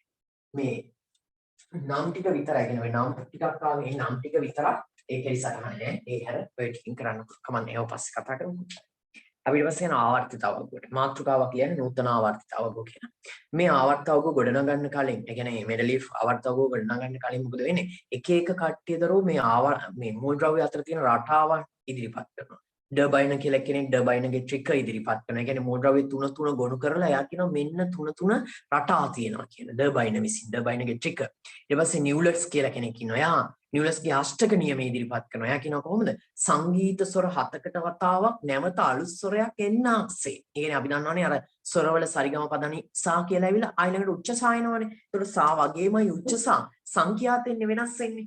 ඉතින් එයා කියනවා නිව්ලට්ස් කියන්නේ මේ නිව්ලට්ස් කියන්නේ සංගීත ස්වරවල ස්වර 7කට වතාවක් නැවත අලුත් ස්වරයක් එන්නාක්සේ මූල ද්‍රව්‍ය 8කට වතාවක් නැවත ඒ හා සමාන ගුණධර්ම මූල ද්‍රව්‍යයක් ලැබේ කියලා. නිව්ලට්ස්ගේ අෂ්ටක නියමය. නමුත් ඒවා ඇවිල්ලා සාර්ථක වර්ගීකරණයක් නෙවෙයි තපු. ඊට පස්සේ ලෝතමය කියලා කෙනෙක් එයාගේ පරමාණු පරිමාව වක්‍රය ඉදිරිපත් කරනවා. නමුත් ඒවත් එච්චර සාර්ථක වෙන්නේ නැහැ. ඊට ගොඩ කාලයකට පස්සේ මෙන්ඩලීෆ් විසින් මොකද ගන්නේ? යාගේ නූතන ආවර්තව්‍ය ඉදිරිපත් කරනවා. 2020 වෙනකොට නූතන ආවර්තව්‍ය හොයාගෙන තිබිච්ච නම් කරලා තිබුණු මූල ද්‍රව්‍ය සංඛ්‍යාව 107යි.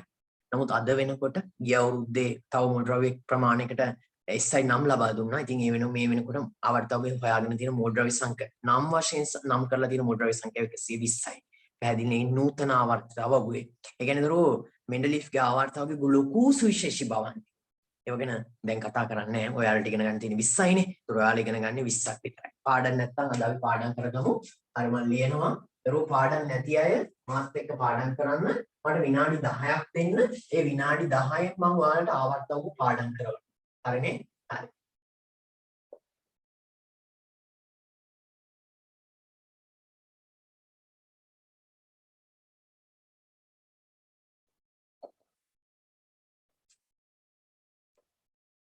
පාඩම් නැති අය රයිස් හෑන්ඩ් එක දාන්නකෝ බලන්න. පාඩම් නැති අය දරුවෝ රයිස් හෑන්ඩ් එක දාන්නකෝ. ඉස්සරහම බලනකම් ඉන්නේ. රයිස් හෑන්ඩ් එක දාගෙන බලන්න. දාන්න ගන්න එපා. අර මට විතරයි තේන්නේ ඒ නිසා දාන්න.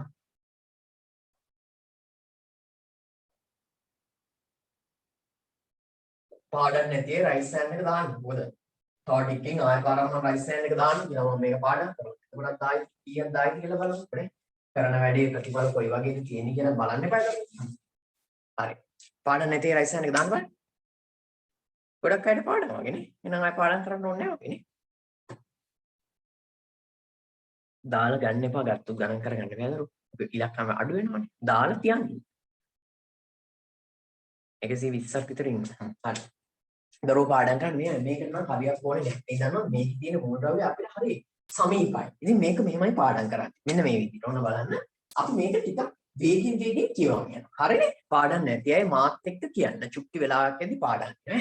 හරිනේ? පාඩම් නැති අය පාඩම් අය තාය කියන්න. කොහොමද කියන්න ඕනද? ඉස්සරම මෙහෙම කියනවා. hydrogen, helium, lithium, beryllium, boron, carbon, nitrogen, oxygen, fluorine, neon, sodium, magnesium, aluminium, silicon, phosphorus, sulfur, chlorine, argon, potassium, කැසේ වගේ ගන්නට යනවා. ඊට පස්සේ ටික වේගය වැඩි කරනවා. ඊට පස්සේ අන්තිමේදී hydrogen, helium, lithium, beryllium, boron, carbon, nitrogen, oxygen, fluorine, neon, sodium, magnesium, aluminium, silicon, phosphorus, sulfur, chlorine, argon, potassium, calcium කියලා වේගයෙන් කියන්නේ. පැහැදිලි අන්නේ ස්පීඩ් එකට ගන්නවා. එතකොට මොකද වෙන්නේ? 4-5 පාරක් යද්දි වැඩේ ඉවර වෙනවා. හරි කියමු.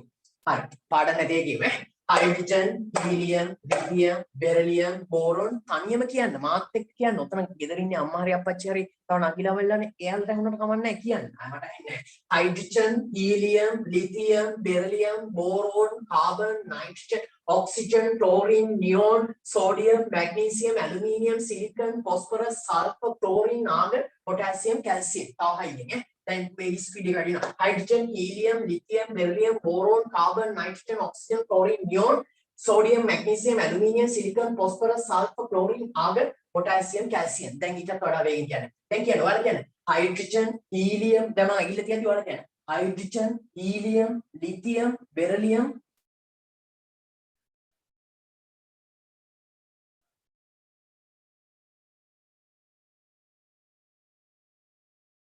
මම නෙවෙයි කියන්නේ ඔයාලා කියන්නේ. කියන්න වේගෙන් කියන්න දරෝ පාඩම් නැති අය චූටි වෙලා දෙන්න දරෝ අනිත් දරෝ මගේ ඔයාලගේ පෑන් මේ කාලෙන් විනාඩි 5ක් මට දෙන්න මේ දරුවන්ට ඒක පාඩම් කරලා තියෙන්නේ. හරි.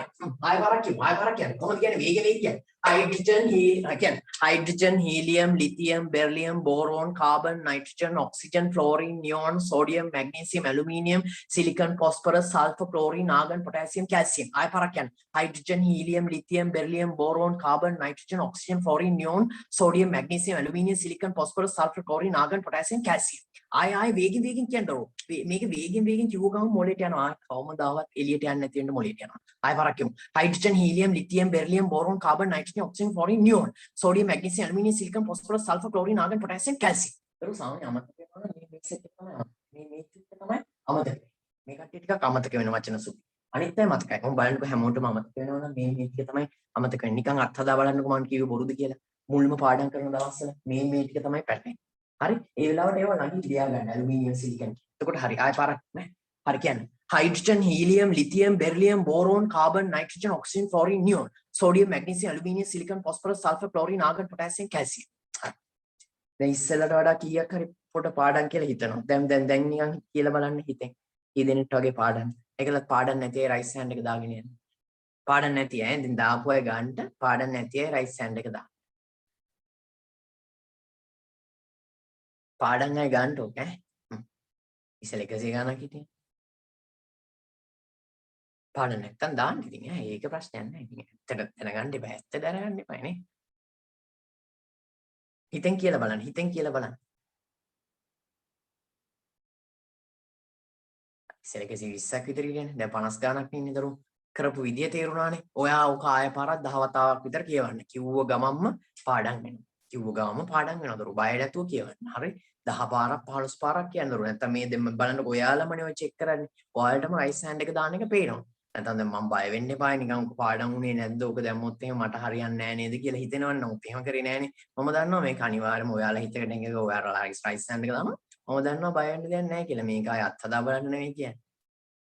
හරි එහෙනම් ඔන්න හරි ඈ. හරි කරමු. දාපු මේක ඔයාලා දැන් පාඩම් කරගන්න ඕනේ අමතක වෙන ස්ථාන පොඩ්ඩක් ලියා ගන්න. කියලා වේගින් කියවන්න යන. හයිඩ්‍රජන් ලියලිතින් කියන වේගින් කියවන්න යන. ඒක තමයි පාඩම් වෙන්නේ. හරි? හරි. අද අපි මේක බෙදනවා දරුවෝ. කාණ්ඩ සහ ආවර්තවල. හරි සරල දෙයක් නේ නේද? අපි කියනවා ආවර්තිතාවයේ මේ අතට තියෙනවා. මේ පහළ අතට තියෙනවා. ඒවට අපි කියනවා කාණ්ඩ කියලා. කාණ්ඩ කීයක් තියෙනවද? මේක තමයි පළවෙනි කාණ්ඩ. ලියන්නේ මොන වගේද? රෝම ඉලක්කම්. මේක දෙවෙනි කාණ්ඩය. ලියන්නේ මොන වගේද? රෝම ඉලක්කම් වලින්. මේක තුන්වෙනි කාණ්ඩය. ලියන්නේ කොහොමද? රෝම ඉලක්කම් වලින්. හතරවෙනි කාණ්ඩය. අනින්න එපා. පස්වෙනි කාණ්ඩය. හයවෙනි කාණ්ඩය. හත්වෙනි කාණ්ඩය සහ අටවෙනි කාණ්ඩයේවත් බිඳුවෙනි කාණ්ඩය. මේ පැත්තට තියෙන ඒවාට අපි කියනවා ආවර්ත කියලා. එතකොට මෙයා පළවෙනි ආවර්තය, මෙයා දෙවෙනි ආවර්තය, මෙයා තුන්වෙනි ආවර්තය, මෙයා හතරවෙනි ආවර්තය. එහෙනම් මේ අතට තියෙන්නේ ආවර්ත. පැහැදිලි නේද? හරි. මේ අතට මේවා ආවර්ත. මේ අතට තියෙන ඒවා ආවර්ත. අචුවට ඔය ඉරිගහල් තේරුම් ගන්න බැරි විදිහට තමයි ඉර ගහලා තියෙන්නේ. කලබල වෙන්න එපා. මේ අතට තියෙන ඒවා තමයි ආවර්ත. හරස් අතට තියෙන ඒවා. මේ අතට තියෙන ඒවාට අපි කියනවා කාණ්ඩ කියලා. දැන් බලන්න මේක කාණ්ඩ කියලා කියනවා. ඒතරම ලස්සන කෙටිසටහනක් හදනවා. ඒ කියන්නේ අච්චු පොතේ තියෙන ඔක්කොම ඒවා මේකට අරන් කෙටිසටහනකට අරන් තියෙනවා. कारण ඒ නිසා මේක ගහන්න එපා දැම්ම මම කියන්නම් ගහන්න ඕනේ විදිහ ඒ විදිහට ගන්න. මොකද මම මේක මක කීප වතාවක් ගහනවා හේතුව මට බෝඩ් එකයි තියෙන පාර්ටි ඕන තරම් පොළ ගත්තා කියන්නේ. දැන් මේ පැත්තට තියෙන ඒවා ආවර්ත මේ පැත්තට තියෙන ඒවා කාණ්ඩ. එහෙනම් කාණ්ඩ තියෙනවා කීයද? 8ක්. ආවර්ත තියෙනවා කීයද? 4ක්. හරිද? අපි කියන ආවර්තිතාවුවේ මොන මේ අතර තියෙන ඒවා මොනවද කියනද අපි? සිරස් වේලි. සිරස් වේලි වලට අපි කියනවා කාණ්ඩ කියලා. තිරස් වේලි වලට අපි කියනවා ආවර්ත කියලා. එහෙනම් සිරස් වේලි සිරස් නැත්නම් පහළට තියෙන ඒවාට අපි නමක් කියනවා මොනවා කියලාද? කාණ්ඩ කියලා. ඒකට තිරස් නැත්නම් හරහට අර පුංචි කාලේ මතකයිනේ පෙලිකා පිරෙව්වනේ ආයවත් තිරස් ඒවත් හරහ. ආයවට අපි කියනවා මොනවා කියලාද? ආවර්ත. හරි. ඒකට දැන් ආවර්තව ඔයාලා දාගන්න. හැබැයි දාන්නේ මෙහෙමයි. මේව මෙතන ලියන්නේ මේ ටික ඔක්කොම මේ පේලියට ලියාගෙන යන්න. චුට්ටක් උනේ මේ පේලියට ලියාගෙන යන්න ඕන කාණ්ඩ. රෝම ඉලක්කම් වලින් ලියන්න.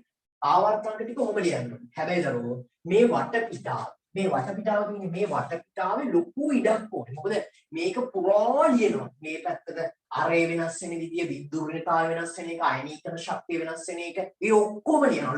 ලෝහ වෙන් කරන එක, අයනික බන්ධන හදන ඒවා, සාසංයුජ බන්ධන හදන ඒවා, සංයුජතාවයේ ඒ ඔක්කොම මේක අස්සේ කිටි සරණක් විදිහට හදනවා. ඊට පස්සේ බැලුව ගමන්ම කියත හැකියි. තාපි චුට්ටකින් පෙන්නන්නම්කො ලස්සන දේවල් මේකේ නිකන් මැජික් වගේ පෙනේ. තව ටිකකින් සංයුජතාවයේ මෙහෙම කරද්දි කියත හැකි. අයනික බන්ධන හදන ඒවා මෙහෙම කරද්දි කියත හැකි. ඊට පස්සේ දන්නවා අනිත් පැත්තේ ඒ වගේ ලොකු දේවල් මේකෙන් කියන්න. හරි? මේක දිහා බලාගෙන කියන්න පුළුවන් ආම්ලික ඔක්සයිඩ්, භාෂ්මික ඔක්සයිඩ් හදන කට්ටිය. ඒ ඔක්කොම කියත හැකි මේක දිහා බලන්න. ඉතින් චුට්ටි වෙලා දෙන නිසා ඇඳගන්න මේ වටපිටාවේ ස්පේස් එක ඕනේ. يعني මේ පැත්තෙත් ඉඩ ඕනේ, මේ පැත්තෙත් ඉඩ ඕනේ. ඔය ඔක්කොම ඉඩ තියෙන්න ඇඳගන්න. මේ ටික ඔහොම ඉන්න දාන්න.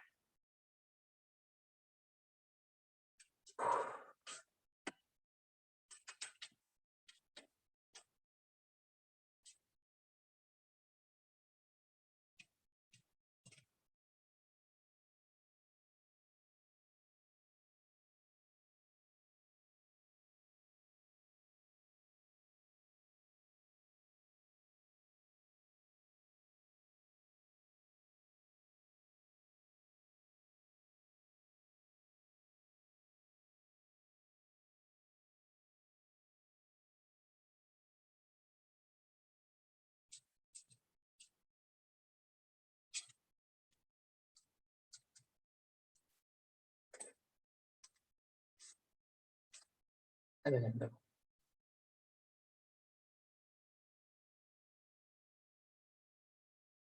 හොඳට බලලා ඇඳගන්න. මොකද තව ප්‍රශ්න කරන්න පටන් ගත්තේ නෑ දරුවෝ. තව චුට්ටි වෙලාවක් යද්දි ඔයාලා නොකරපු ප්‍රශ්න පවා يعني ඔයාලට අමාරු වෙච්ච ප්‍රශ්න පවා කරනවා. ඔයාලට PDF එක හම්බුණානේ. ඒ PDF එක බලලා ඒ මම ප්‍රශ්න අංක කියන ඔයාලා තනියම කරන්න. හදිස්සියක් නෑ ඉතින්. මොකද හදිස්සි වෙලා කරන්න බැරි දරුවොත් නේ. ඕනම දෙයක් කරන්න චුට්ටක් නේ වෙලා යනවා. ඒක ඉවසීමෙන් යුතුව හැම දෙයක්ම අහන් ඉන්න ඕනේ නේ. ඒක නිසා.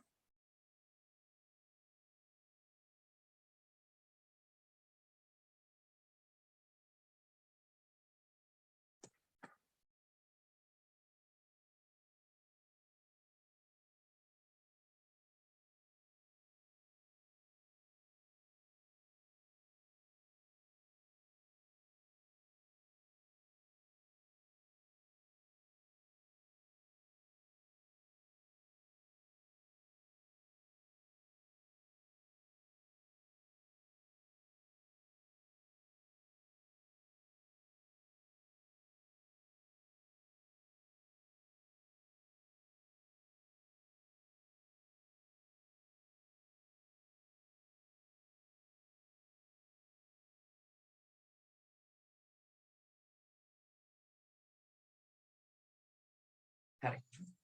ඇඳගත්තද? ඇඳගෙන ඉවරයිද? හරි.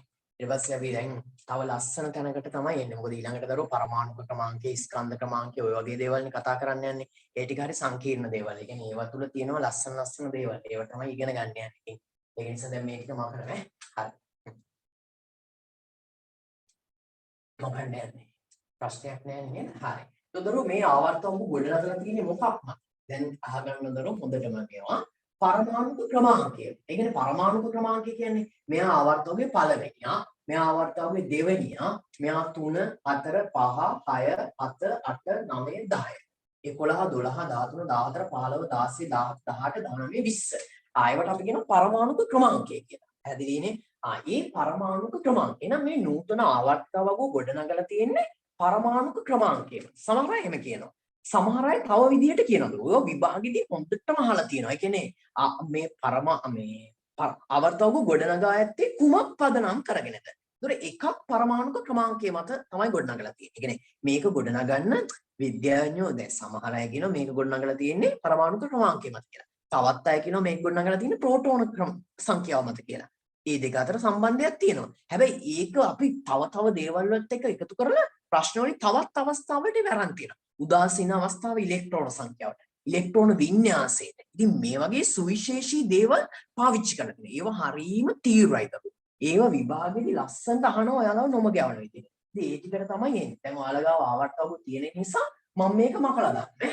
හරි මේක මකලා දාලා දැන් මම ලියනවා. මොනවද ලියන්නේ? මේ ආවර්තිතාවක ගොඩනැගුවේ මොනවා පදනම් කරගෙනද?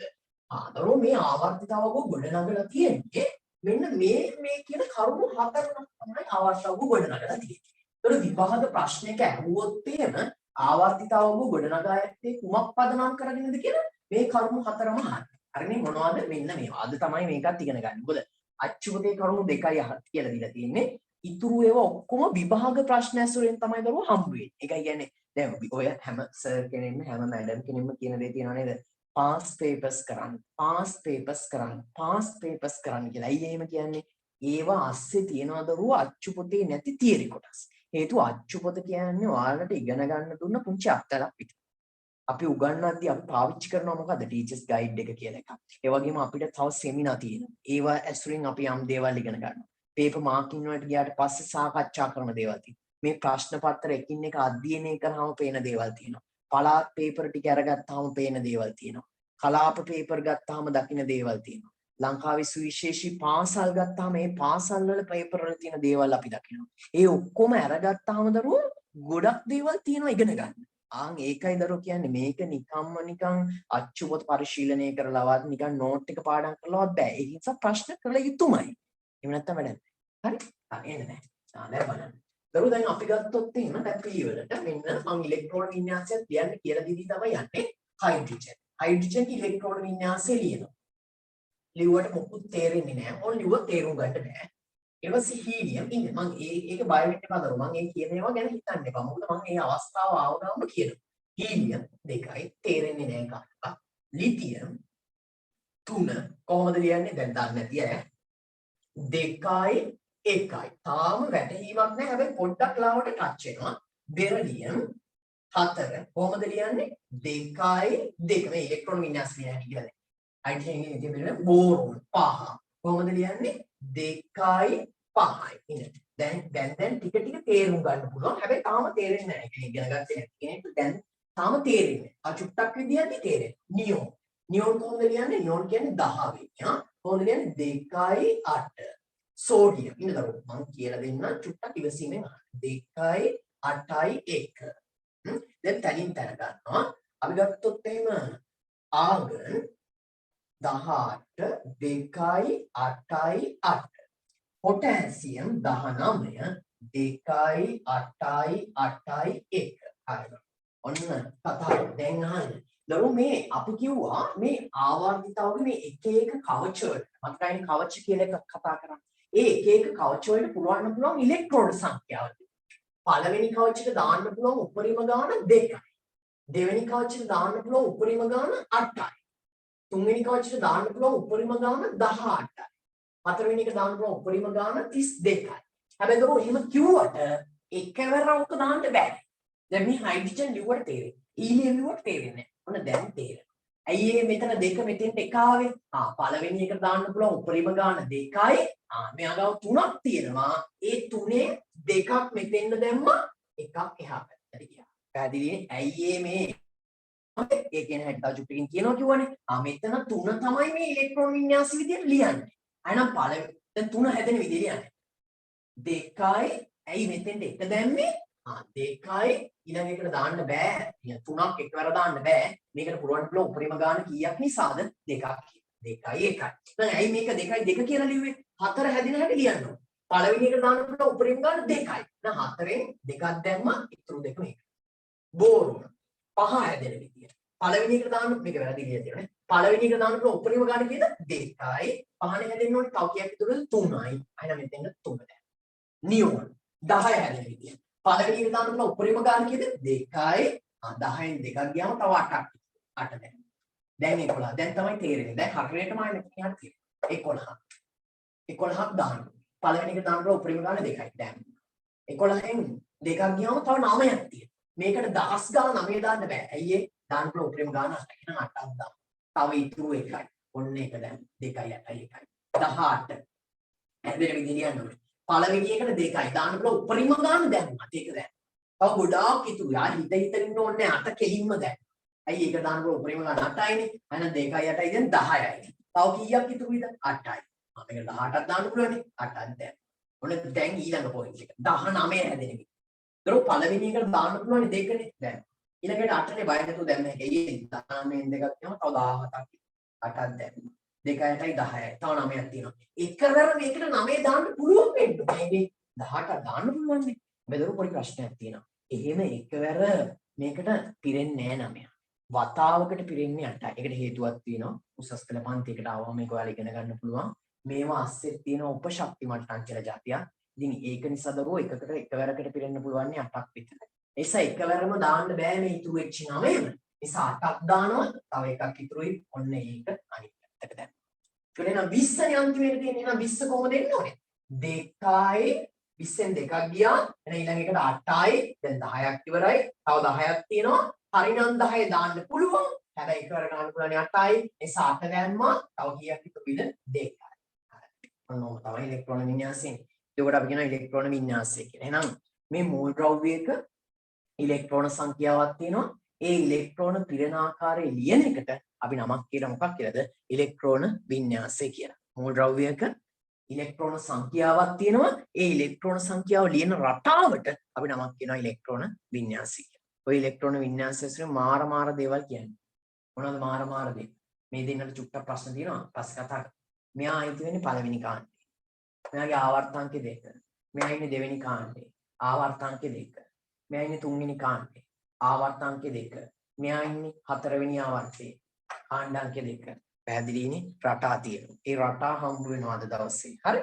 මේවා දිහා බලලා කියතයි. එහෙනම් විභාගෙදී අහලා තියෙනවා. X නම් මෝල් ද්‍රව්‍යයේ ඉලෙක්ට්‍රෝන වින්‍යාසය 2 8යි 7 වේ. මේ ආයතන කාණ්ඩාංක කීයද? 7. බැලුව ගමන් 7 කියතයි නැත්තේ. මේක හොයන්න නම් පුළුවන් 2 8යි එකතු කරා 7ත් එකතු කරා 17යි 17 තියෙන්නේ කොතනද කියලා ගණන් කරන් ගියත් එනවා. නමුත් මේක දිහා බලලා කෙලින්ම කියතයි 7 වෙනි ආවර්ත තුන්වෙනි ආවර්ත. බලේව දන්නවා ඇති කියලා හිතන මොකද ඒවා සරලම අවස්ථා ප්‍රාථමික අවස්ථා නිසා. හරි. මාතෘකාවලිය අනුමාතෘකාව කියන්නේ ඉලෙක්ට්‍රෝන වින්‍යාසය කියන. ඉලෙක්ට්‍රෝන වින්‍යාසය. ඉලෙක්ට්‍රෝන වින්‍යාසය. ගොඩ වෙලාවකින් පුංචි නෝට් එකක් දෙන්නේ දරුවෝ මේ මෙහෙමයි කරන්නේ. ඔයාලා 11 වසරේ ඉන්න අය කියලා හිතාගෙන උගන්වන්නේ. දරුවෝ මේ 10 වසරේ ඉන්නවා කියලා හිතාගෙන නෙවෙයි කාටවත් උගන්වන්නේ. එහෙනම් 10 වසරේ කෙනෙක් ඉන්නවනම් එයා ඉගෙනගෙන තියෙනවනම් එයාගේ බුද්ධි මට්ටම තව පොඩ්ඩක් වැඩි වෙවි. මේ 11 වසරේ ඉන්න කෙනෙක් කියන හිතලා තමයි උගන්වන්නේ. පැහැදිලිනේ? එතකොට 10 වසරයි නිකන් කොහෙන් හරි ලින්ක් එක ඇවිල්ලා හම්බ වෙලා ආවනම් මේ 11 වසර කෙනෙක්ට කියලා හිතලා තමයි උගන්වන්නේ. හැකි තාක් නෝට් එක අඩු කරලා දෙන්න ඕනේ මොකද්ද දෙන්නේ? පාඩම ඔළුවේ මතකේ රැඳෙන්න දෙන්න ඕනේ නිසා තමයි හැකි තාක් නෝට් එක අඩු කරන්නේ. හරි ලියා ගන්න නේ ඉලෙක්ට්‍රෝන වින්‍යාසය කියන තැන මේව ලියා ගන්න. එක් ශක්ති මට්ටම තුල අඩංගු ඉලෙක්ට්‍රෝන සංඛ්‍යාව එක් ශක්ති මට්ටම තුල අඩංගු ඉලෙක්ට්‍රෝන වින්‍යාසය එක් ශක්ති මට්ටම තුල අඩංගු ඉලෙක්ට්‍රෝන සංඛ්‍යාව එක් ශක්ති මට්ටම තුල අඩංගු ඉලෙක්ට්‍රෝන සංඛ්‍යාව එක් ශක්ති මට්ටම තුල අඩංගු ඉලෙක්ට්‍රෝන සංඛ්‍යාව ඉලෙක්ට්‍රෝන වින්‍යාසය ලෙස හැඳින්වේ. එක් ශක්ති මට්ටම තුල අඩංගු ඉලෙක්ට්‍රෝන සංඛ්‍යාව ඉලෙක්ට්‍රෝන වින්‍යාසය ලෙස හැඳින්වේ. ලියන්න ඕනේ නැහැ මේවා. මේවා ලියන්න ඕනේ නැහැ. ලියන්න දුන්නේ නැහැ කියලා බය වෙන්න එපා. තාචුක්කකින් ප්‍රශ්නයක් ඇසුරෙන් මේවා ලියන්න දෙන්න. හරි. ඔන්න මම මැක්කුවා. ඔයාලා ලියන්න හදන හින්දා තමයි මැක්කුවේ. හරි. එක් ශක්ති මට්ටම තුල අඩංගු ඉලෙක්ට්‍රෝන සංඛ්‍යාව ඉලෙක්ට්‍රෝන මම ලාවට මේ පැත්තෙන් ආවර්තව ඇද ගන්නවා. උදේ රටා පෙන්වන්න එපායි. Hydrogen helium lithium beryllium boron carbon nitrogen oxygen chlorine neon sodium, magnesium, aluminium, silicon, phosphorus, sulfur, chlorine, argon, potassium සහ calcium. හරි. දරෝ අපි ගත්තොත් එහෙම බෝරෝන් කියන කෙනා දැන් හිතන්න ගමු. බෝරෝන් කියන කෙනා එයා ආවර්තක කී වෙනියටද පිටින්නේ? 1 2 3 4 5. හරි. අන්න මේ බෝරෝන් කියන කෙනා 5 කියලා කියන්නේ මේ 5 ASCII කියවෙන කරුණු කීපයක් තියෙනවා. මේ පහට අපි විශේෂ නමක් කියනවා. මොකක් කියලාද? පරමාණුක ක්‍රමාංකය. පරමාණුක ක්‍රමාංකය. හරි. මේ පරමාණුක ක්‍රමාංකය අනිවාර්යයෙන් ස්ථිරව කවමදාවත් වෙනස් වෙන්නේ නැතුව සමාන වෙනකටද ප්‍රෝටෝන ගන්න. අනිවාර්යයෙන් ඒක ස්ථිරයි කරපුවා. ගලේ කෙටුවා වගේ තමයි. එහෙනම් පරමාණුක ක්‍රමාංකය හැම වෙලෙම සමානයි. කාටද? ප්‍රෝටෝන ගන්න. ඒක වෙනස් වෙන්නේ නැහැ කිසිම හේතුවක්. පරමාණු ක්‍රමාංකය අනිවාර්යයෙන්ම සමානයි ප්‍රෝටෝන ගන්න. එහෙනම් පරමාණු ක්‍රමාංකය ගොඩ නැගුණේ මොකක් මතද? ප්‍රෝටෝන මත. ප්‍රෝටෝන ගාන අනිවාර්යයෙන්ම සමානයි කාටද? පරමාණු ක්‍රමාංකය. ඒ වගේම මේ ප්‍රෝටෝන සංඛ්‍යාව අනිවාර්යයෙන් ස්ථිරවම සමානයි උදාසීන. උදාසීන කියන වචනේ පස්සේ කියලා දෙන්න. උදාසීන ඉලෙක්ට්‍රෝන ගන්න. උදාසීන ඉලෙක්ට්‍රෝන ගන්න. එහෙනම් මේ පහසේ කතා තුනක් තියෙනවා. පහින් කියවෙනවා පරමාණු ක්‍රමාංක කීයද කියලා. පහින් කියවෙනවා ප්‍රෝටෝන ගාන කීයද කියලා. පහින් කියවෙනවා මේ පරමාණු උදාසීනයි නම් ඒක ඉලෙක්ට්‍රෝන ගාන. ඉලෙක්ට්‍රෝන ගාන දන්නවනම් කියන්න පුළුවන් මොකද්ද? ඉලෙක්ට්‍රෝන වින්‍යාසය. ඉලෙක්ට්‍රෝන ගාන දන්නවනම් කියන්න පුළුවන් ඉලෙක්ට්‍රෝන වින්‍යාසය. එහෙනම් අපි කියනවා මේ නූතන ආවර්තව ගොඩ නැගිලා තියෙන්නේ මෙන්න මේ කරුණු හතරක්. මොනවද? එක්ක පරමාණු ක්‍රමාංකය හරියටම හරි. ප්‍රෝටෝන ගාන හරියටම හරි. උදාසීන ඉලෙක්ට්‍රෝන ගාන හරියටම හරි. ඉලෙක්ට්‍රෝන වින්‍යාසය හරියටම හරි. ඇයි ඒ උදාසීන ඉලෙක්ට්‍රෝන ගාන ඇසුරෙන් දරුව අපි ඉලෙක්ට්‍රෝන වින්‍යාසය කියන්නේ. එතකොට ඉලෙක්ට්‍රෝන වින්‍යාසය තියෙනොත් පහ නිරූපණය වෙනවනේ. දැන් මේක ඉලෙක්ට්‍රෝන වින්‍යාසය 2යි 3යි කියලා නෙන්නේ. 2යි 3යි කියන්නේ 5යි. තේරුණානේ කතාව. දැක්කා නේද? අද තමයි දරුවෝ මේවා ඉගෙන ගන්න. හරිනේ. ඉවසීමෙන් අහන් ඉන්න කිව්වේ ඒකයි. මේවා ඇවිල්ලා MCQ වල තියෙන ඔය MCQ එක තව චුට්ටකින් හම්බ වෙයි. දැන් තව චුට්ටකින් මම MCQ දෙන්න පටන් ගන්නවානේ. හරි. එතකොට තේරෙවි. මේ තමයි මේ කියන්නේ මේවා තමයි මේ අහලා තියෙනවා කියලාම මේ තියෙන්නේ මේ ප්‍රශ්නේ දෙන්න 1999 ළඟදී දැක්ක එක තව ඇති පෙන්නන්න. ඊට පස්සේ දරුවෝ මේ මෙතනත් එකක් තියෙනවා. මේ මෙතන එක. ඒකට කියන ස්කන්ධ ක්‍රමාංකය කියන්නේ. ඉතින් මෙයාට ආදාළ ස්කන්ධ ක්‍රමාංකය දැන් බෝරෝන් ගත්තොත් එයාගේ ස්කන්ධ ක්‍රමාංකය 11යි. හරිනේ? 11 කියන එක ASCII තේරුම තමයි එයාගේ ස්කන්ධ ක්‍රමාංකය. ස්කන්ධ ක්‍රමාංකය. ස්කන්ධ ක්‍රමාංකය. දැන් මේක කරපු ගමන් ප්‍රශ්න කරන්න පටන් ස්කන්ධ ක්‍රමාංකය. දරුවෝ මේ ස්කන්ධ ක්‍රමාංකය මම කිව්වා ඉලෙක්ට්‍රෝන ස්කන්ධේ නොසලකා හරියක් තරම් පුංචි. කියන්නේ ඒකට ස්කන්ධයක් නෑ වගේ. බරක් නෑ වගේ. ඒක ගණන් ගන්නවත් නෑ. එහෙනම් එයාගේ ස්කන්ධ ක්‍රමාංකය, ඒ කියන්නේ ඉලෙක්ට්‍රෝනේ මේකේ ස්කන්ධ ක්‍රමාංකයට දායක වෙන්නේ නැහැ දරුවෝ. පරමාණුවක් ගත්තාම ඒකස්සේ උපපරමාණු වර්ග තුනම තියෙනවා. ප්‍රෝටෝන තියෙනවා, නියුට්‍රෝන තියෙනවා, ඉලෙක්ට්‍රෝන තියෙනවා. දැන් මේ කතාවේ හැටියට නම් මේකේ ඉලෙක්ට්‍රෝන 5ක් තියෙනවා. ප්‍රෝටෝන 5ක් තියෙනවා. හැබැයි මේ ඉලෙක්ට්‍රෝන ස්කන්ධය අදාළ නැහැ. ඇයි ඒ? ස්කන්ධයක් නැති තරම්. යන්නේ බරක් නැති තරම්. දැන් මේ ස්කන්ධ ක්‍රමාංකයට දායක වෙන්නේ අංශු වර්ග දෙකක් විතරයි. කවුද අංශු වර්ග? ප්‍රෝටෝනයි නියුට්‍රෝනයි. දැන් ස්කන්ධ ක්‍රමාංකයේ සමානයි ප්‍රෝටෝන සංඛ්‍යාව බලන්න දැන් කෙටි සටහන හැදිච්ච හැටි මෙතන සටහන මේ සටහනෙන් කොච්චර ගණන් හදන්න පුළුවන්ද කියලා හිතන්න පුළුවන්. තවත් දෙයක් කරලා පෙන්නන්න. නියුට්‍රෝන ගන්න. මොකද මේ ස්කන්ධ ක්‍රමාංකය හැම වෙලේම සමානයි ප්‍රෝටෝන ගාන දන නියුට්‍රෝන ගාන. අනිවාර්යයෙන්. දැන් මේක මෙතන දැක්ක ගමන් මොකද වෙන්නේ? ප්‍රෝටෝන ගාන දන්නවා 5යි කියලා. ආයෙනම් මේක 11 වෙන්න නියුට්‍රෝන කීයක් තියෙනවද? 6ක් තියෙනවා. කොහොමද හැදුනේ? මෙතන 5 කියන්නේ ප්‍රෝටෝන ගාන අනිවාර්යයෙන්ම 5යි. ආයෙනම් මේ ප්‍රෝටෝන ගාන 5යි. මොකද ස්කන්ධ ක්‍රමාංකයේ හැදෙන්නේ ප්‍රෝටෝන සහ නියුට්‍රෝන එකතු වෙලා. එහෙනම් මොකද වෙන්නේ? ස්කන්ධ ක්‍රමාංකය සමානයි ප්‍රෝටෝන ගාන දන නියුට්‍රෝන. මේක 5යි කියන්නේ ප්‍රෝටෝන ගාන 5යි. අයනයි මෙතන 11 හැදෙන්න නම් මොකද වෙන්න ඕනේ? මෙතන තියෙන්නේ 6. ඒක මෙතනින් ගන්න මේ 11 5 අඩු කරාම 6. මේක අනිවාර්යයෙන්ම සමානයි කාටද? නියුට්‍රෝන ගන්න. හරි එහෙනම් අනිවාර්යයෙන්ම ලියලා තියන්න. මෙච්චරයි කරු. මේක තමයි කෙටි සටහන. බලන්නකො මේකෙන් කොච්චර ගණන් හැදුවා කියලා ඉන්න පෙන්නන්න. පේපර් එක දැන් දෙන්න. හරිනේ. ස්කන්ධ ක්‍රමාංකය 11 මේක. මෙතනින් කියවෙන්නේ 11. නම් මේකේ ප්‍රෝටෝන ගාන කීයද? 5යි. ඇයි ඒ? පරමාණු ක්‍රමාංකය 5 නම් අපි දන්නවා ප්‍රෝටෝන ගාන 5යි. දැන් නියුට්‍රෝන ගාන 5යි 11යි. ඒක අපිට හිතෙන් හදාගත්තා. ඒත් මේ දෙක එකතු කරාම මෙතෙන් එනවා නියුට්‍රෝන සංඛ්‍යාව. මේක තමයි කෙටි සටහන. එක කෙටි සටහන. හරි. හදාගන්න. ඇඳගන්න.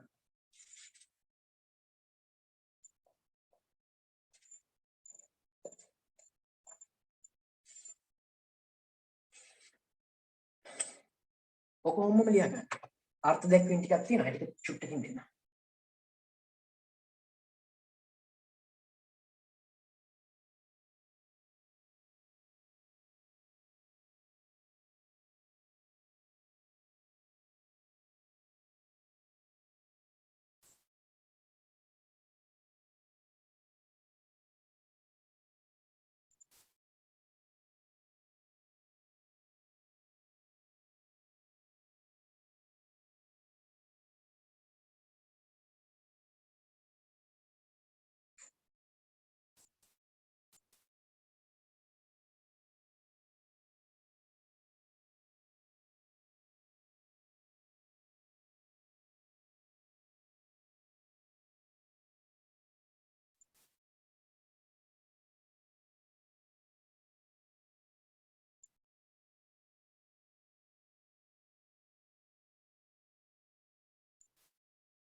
ඉවරයි ලියලා. ඉවරයි. හරි. ඊට පස්සේ අපි මේ ඉලෙක්ට්‍රෝන වින්‍යාසය කතා කරපු නිසා දරුවෝ අර ඉස්සෙල්ලා කියන්න කියපු එක කතාවක් කියන්න බැරුණා. එකක් කියන්න. දැන් මෙයාගේ ඉලෙක්ට්‍රෝන වින්‍යාසයේ කියලා පහනේ කොහොමද ලියන්නේ 2යි 3යිනේ ආයෙනම් මේ අවසාන ඉලක්කමෙන් අනිවාර්යයෙන් කියවෙනවා මෙයාගේ මොකක්ද කාණ්ඩ මේ බලන්න 1 2 3 එතකොට මෙයා අයිති වෙන්නේ කීවෙනි කාණ්ඩයට තුන්වෙනි කාණ්ඩයට. එහෙනම් මේ අවසාන ඉලක්කමෙන් කියනවා එයා ඉන්නේ ස්ථාන කාණ්ඩ 3. එතකොට මේ ඉලක්කම් සංඛ්‍යාව මේ ඉලක්කම් ගාන 2යි. ඉලක්කම් ගානෙන් කියනවා මොකද්ද එයාගේ ආවර්තන. එහෙනම් මෙයා ඉන්නේ කීවෙනි ආවර්තනයේද? දෙවෙනි ආවර්තයේ වලගාව තියෙනවනේ තුන්වෙනි කාණ්ඩය. මේ තව කෙනෙක් ගාවම ක්ලෝරින් ගත්තා කියලා. ක්ලෝරින් ගත්ත දැන් මේ 3 4 ඔයාලගේ එකේ බලන්න ඕන. ඔයාලගේ එකේ පේනවනේ 6 7. එතකොට මෙයා ඉන්නේ තුන්වෙනි ආවර්තනේ. මම මේ ටික මහලා තියෙන්නේ තුන්වෙනි ආවර්තය. ඒක කරුවේ නම් මොකද වෙන්නේ? මේ ටික මහලා මේක මහලා මම මේ දැන් ලියාගත්තා මේක.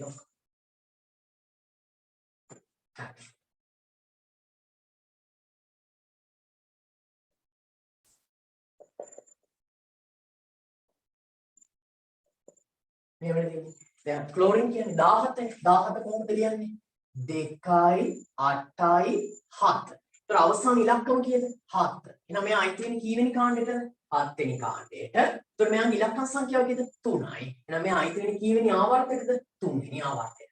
7 වෙනි කාණ්ඩේ ඉලක්කම් සංඛ්‍යාව 3යි. එහෙනම් 1 2 3. එහෙනම් 3 වෙනි ආවර්තය 7 වෙනි කාණ්ඩය. එහෙනම් මේකේ අවසාන ඉලක්කමෙන් නිරූපණය වෙනවා යාගේ කාණ්ඩ අංකය. මේක නම් ඉගෙනගෙන ඇතිද ඔය කාණ්ඩ අංකය. මේ ඉලක්කම් සංඛ්‍යාවෙන් නිරූපණය වෙනවා යාගේ ආවර්ත අංකය. හරි. පැහැදිලිනේ? දැන් අපි ප්‍රශ්න සෙට් එකක් කරන්න යන්නේ. හරිනේ කලබලයක් නැහැ. මම කියන ප්‍රශ්න ටික කරන්න ඕනේ. කියන ප්‍රශ්න ටික කරන්න පටන් ගන්න. හරි. කියන ප්‍රශ්න ටික කරන්න ගන්නකො දරුවෝ. කියන ප්‍රශ්න ටික විතරක් ලකුණු කරලා කරන්නේ. හරි ගන්නකො කියන ප්‍රශ්න ටික. මම ඔන්න කියන ඒවා ලකුණු කරගන්න. හරිනේ කියන ඒවා ලකුණු කරගන්න. 8 වෙනි ප්‍රශ්නේ 8 දැන් මේ ඉන්නේ එකවර කරන් යන්න එපා දරුවෝ මම කියනකම් ඊට පස්සේ අපි ඒව කරගෙන යමු හදිස්සියෙන්ම ලකුණු කරගන්න 8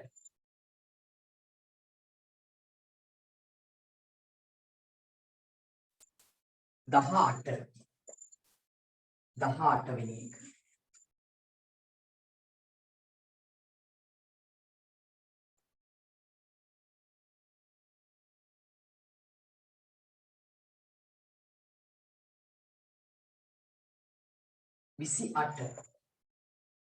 28 වෙනි එක 30 වෙනි එක 28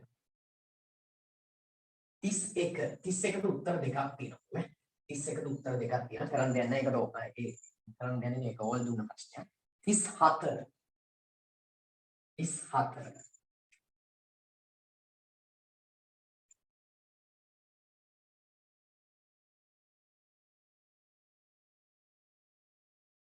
39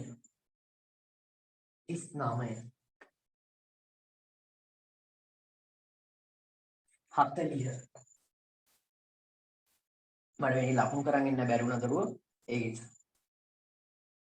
42 44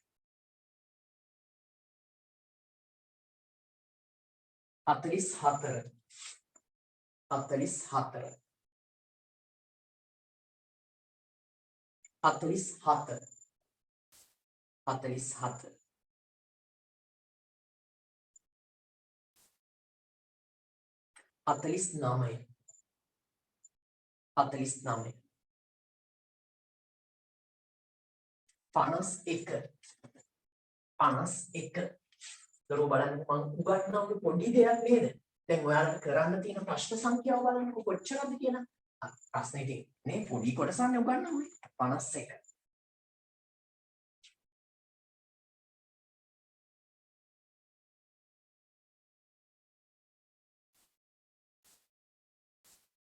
63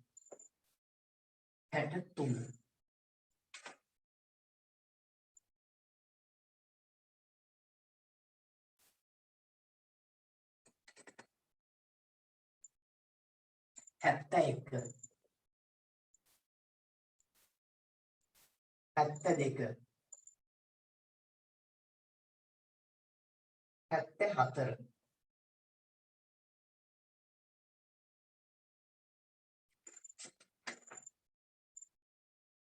හරි ප්‍රශ්න කීයක් තියෙනවද බලන්නකෝ 81. 1 2 3 4 5 6 7 8 9 10 11 12 13 14 15 17ක් තියෙනවා. 81න් 17ක් මේ ටිකට කරන්න පුළුවන්. 17ම හරියට කරන්න දරුවෝ 17ම කතා කරන්නේ 81න් 17ක් කියන්නේ දරුවෝ ආසන්න වශයෙන් ගත්තොත් එහෙම කොච්චරද? 120කට ආසන්න ප්‍රමාණයක් 7ක්.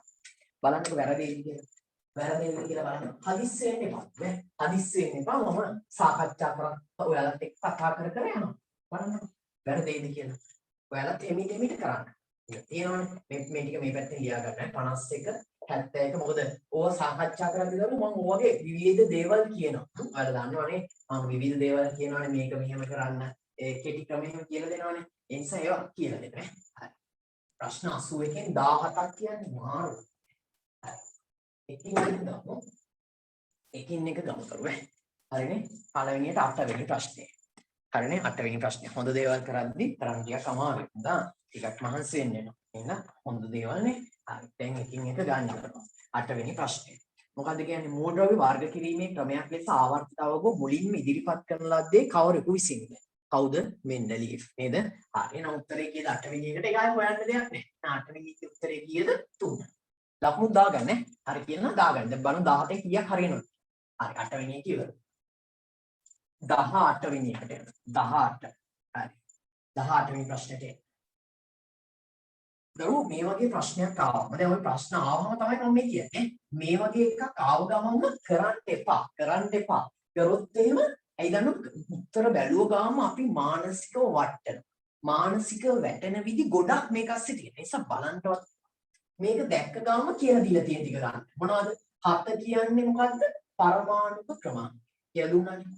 7 කියනවා මොකේද? ප්‍රෝටෝන ගානට. 7 කියනවා මොකේද? ඉලෙක්ට්‍රෝන ගානට. එහෙනම් පරමාණු ක්‍රමාංකෙත් 7 ප්‍රෝටෝන ගානක් 7 ඉලෙක්ට්‍රෝන ගානක් 7 15 මෙතනින් අඩු කරගන්න 15 එකක් අඩු කරාම කීයද 8යි මේකෙන් කියවෙනවා මොකද්ද ස්කන්ධ ක්‍රමාංකය මේකෙන් කියවෙනවා මොකද්ද නියුට්‍රෝන ගාන දැන් යන්න ප්‍රශ්නෙට දැන් උත්තර ටික ලස්සනට පෙන්නේ පෙනුන්නේ නැත්නම් කියන්න කොට එහි පරමාණු ක්‍රමාංකය 7කි ප්‍රෝටෝන ගාන ප්‍රෝටෝන සංඛ්‍යාව 7කි මේවා යන්නේ යනුවෙන් දක්වා ඇති පරමාණු සමාධි පහතෙන් කවරක් සත්‍ය වෙද එහි පරමාණු ක්‍රමාංකය 7කි प्रोटॉन संख्याව 7 කියන පළවෙනියට බලද්දි මේක හරි. දෙවෙනි එක බලන්න. එහි ස්කන්ධ ක්‍රමාංකය 15කි. නියුට්‍රෝන සංඛ්‍යාව 7යි. වැරදීනේ ඇයි? නියුට්‍රෝන සංඛ්‍යාව 8යි. අපි නොමග යනවා දරුවෝ. අපි අනිවාර්යයෙන්ම ඔක කියවන්නේ නැති තේරෙනවා. මොකක් හරි අපේ ඇති පැටලව ගන්නවා. ඒක තමයි දරුවෝ. මොකද විභාගය කියන්නේ ජීවිතේ වගේ එදාට මාර ටෙන්ෂන් එකක් තියෙනවා. මාරම ආකල්ප ගොඩක් එන්නේ. ඒ නිසා දරුවෝ ඒවට තමයි මේ උපක්‍රම. හදාගෙන ප්‍රශ්නේ බලන්න. ආයෙ වෙනස් වෙන්නේ ඇයි දැන් හදලානේ තියෙන්නේ මේක හදලා බැලුවා මේක තමයි chart එක මේකට අනුව උත්තරේ තියෙන්න ඕනේ නැතු උත්තරේට අනුව අපි ප්‍රශ්නේ තෝරන්න යන්නේ නැහැ ඒක නිසා දෙක වැරදි තුනට යනවා ඒ ස්කන්ධ ක්‍රමාංකය 7කි වැරදිනේ ස්කන්ධ ක්‍රමාංකය 7 නෙවෙයිනේ ආයෙ එතන ඉහළට බල්ලා වැඩ 4 ඒ පරමාණු ක්‍රමාංකය 15කි වැරදිනේ එහෙනම් උත්තරේ කීයද ඒක බලන්නකො ලේසි chart එක ගත්ත ගමන්ම වැඩේ ගානට සෙට් වෙනවා පැහැදිලිනේ නේ නියමෙටම යනවා හරිනේ ඊළඟ එකට යනවා PDF එක දරුවෝ හැම group එකේම දාලා තියෙන්නේ හරිනේ ඒ නිසා PDF එක කාටවත් නොලබුණා කියලා කියන්න බෑ මොකද හැම එකේම දාලා තියෙන්නේ ඉතින් ඔයාලා ඒක පොඩ්ඩක් ගන්න ඕනේ නේද ගත්තාම එහෙම හරි ඉතින් 19 වෙනි එකට ආයි කියන්නේ නෙවෙයි 28 වෙනි එක X මූලද්‍රව්‍ය පරමාණුක ස්කන්ධ ක්‍රමාංකය 39යි හදන්න එපා. කෙලින්ම දාගන්න. ස්කන්ධ ක්‍රමාංකය 39. මේවා ලියා ගන්න දෙනවද බෑ? පාචුක්ටින් ලියා ගන්න දෙනවා. ස්කන්ධ ක්‍රමාංකය 39. එහි පරමාණුක ක්‍රමාංකය 19. යායනා ස්කන්ධ ක්‍රමාංක කියව ගමන් අපි දන්නවා උඩින් තමයි ස්කන්ධ ක්‍රමාංකය ලියන්නේ. අනේ එතන ස්කන්ධ ක්‍රමාංකය ලියා ගන්න. ඒතර පරමාණුක ක්‍රමාංකය අපි දන්නවා පරමාණුක ක්‍රමාංකය යටින් ලියවෙන්නේ. 19 ලියා ගන්න. දැන් අනිත් ඒවා හදාගන්න. මොනවද? ආයෙනම් මේකේ පරමාණුක ක්‍රමාංකය 19. ප්‍රෝටෝන ගානක් 19. ඉලෙක්ට්‍රෝන ගානක් 19. මේක අඩු කරලා ගන්න 39න් 19ක් අඩු වුණාම 20යි. අන්න මේක නියුට්‍රෝන ගාන 20යි. ස්කන්ධ ක්‍රමාංකය 39. එමනේ වෙන්නේ. හරි. දැන් බලන්න. මෙම මූලද්‍රව්‍ය සම්බන්ධයෙන් පහත කිනම් ප්‍රකාශ ශක්තිය වෙන්නේ. A පළවෙනිට අනුව. A හි පරමාණුවේ අඩංගු ප්‍රෝටෝන සංඛ්‍යාව 19යි. හරිනේ? ඒ ප්‍රකාශය හරි නේද? ඇයි ඒ? ප්‍රෝටෝන සංඛ්‍යාව කීයද? 19යි. හරිනේ මේ ප්‍රෝටෝන සංඛ්‍යාව 19යි. හරිනේ? X පරමාණු අඩංගු නියුට්‍රෝන සංඛ්‍යාව 39. බොරුනේ. නියුට්‍රෝන 20යි තියෙන්නේ. ආයෙනම් B කියන එක වැරදි. දැන් පේනවා තමයි. ඒ කියන්නේ අරවා බල මේවා හදන්න යද්දි අපි අදී පැටලෙනවා. හැබැයි මේක දිහා බලලා, ඒ කියන්නේ මේ chart එක බලලා අපි අරක හදද්දි මොකද වෙන්නේ? පැටලෙන්නේ. ඒක නිසා. පරමාණු වලක නියුට්‍රෝන සංඛ්‍යාව 39 වැරදි. එක්සි පරමාණු ඉලෙක්ට්‍රෝන සංඛ්‍යාව 39. ඒත් වැරදි. ඉලෙක්ට්‍රෝන 39ක් නෑනේ මේකේ. ස්කන්ධ ක්‍රමාංකනේ 39 මේ ඉලෙක්ට්‍රෝන 19 තියෙන්නේ. නියුට්‍රෝන සංඛ්‍යාව 20යි. හරිනේ දරුවෝ. හරි. D කියන්නේ එහෙනම් මොකද වෙන්නේ? හරි උත්තරේ කවුද? A හා D. ඊයේද 28 උත්තරේ A හා D. ඒ කියන්නේ කීයද? 7. හරි. බලන්න මොකද කොහොමද කියන්නේ? අපි චුට්ටක් chat box එකත් ඔන් කරමු නේද? හරි. ඔයාලගේ යාළුවන්ටත් කියන්න දරුවෝ මේ කරන දැන් ප්‍රශ්න සාකච්ඡා කරන්න පටන් ගත්තා කියන එක කියන්න. මොකද හේතුව යාළුවෝ සමහර අය ටික ප්‍රශ්න සාකච්ඡා කරද්දී එන්නම් කියලා කිව්වා. එයාලට කියන්න ඉන්න පුළුවන්ද කියලා. මොකද කියන්නේ? තේරුණාද? දැන් විශ්වාසයිද? කොහොමද ඔයාලගේ අදහස ඔන්න chat box එක ඔන් කරන්න.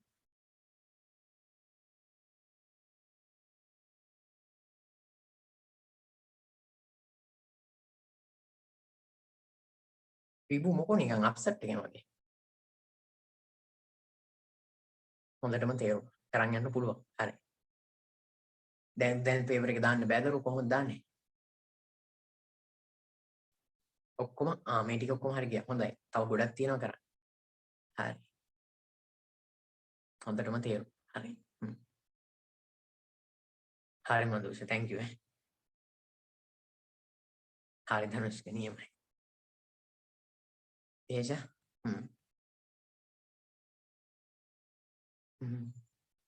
මැජික් එක හොඳයි.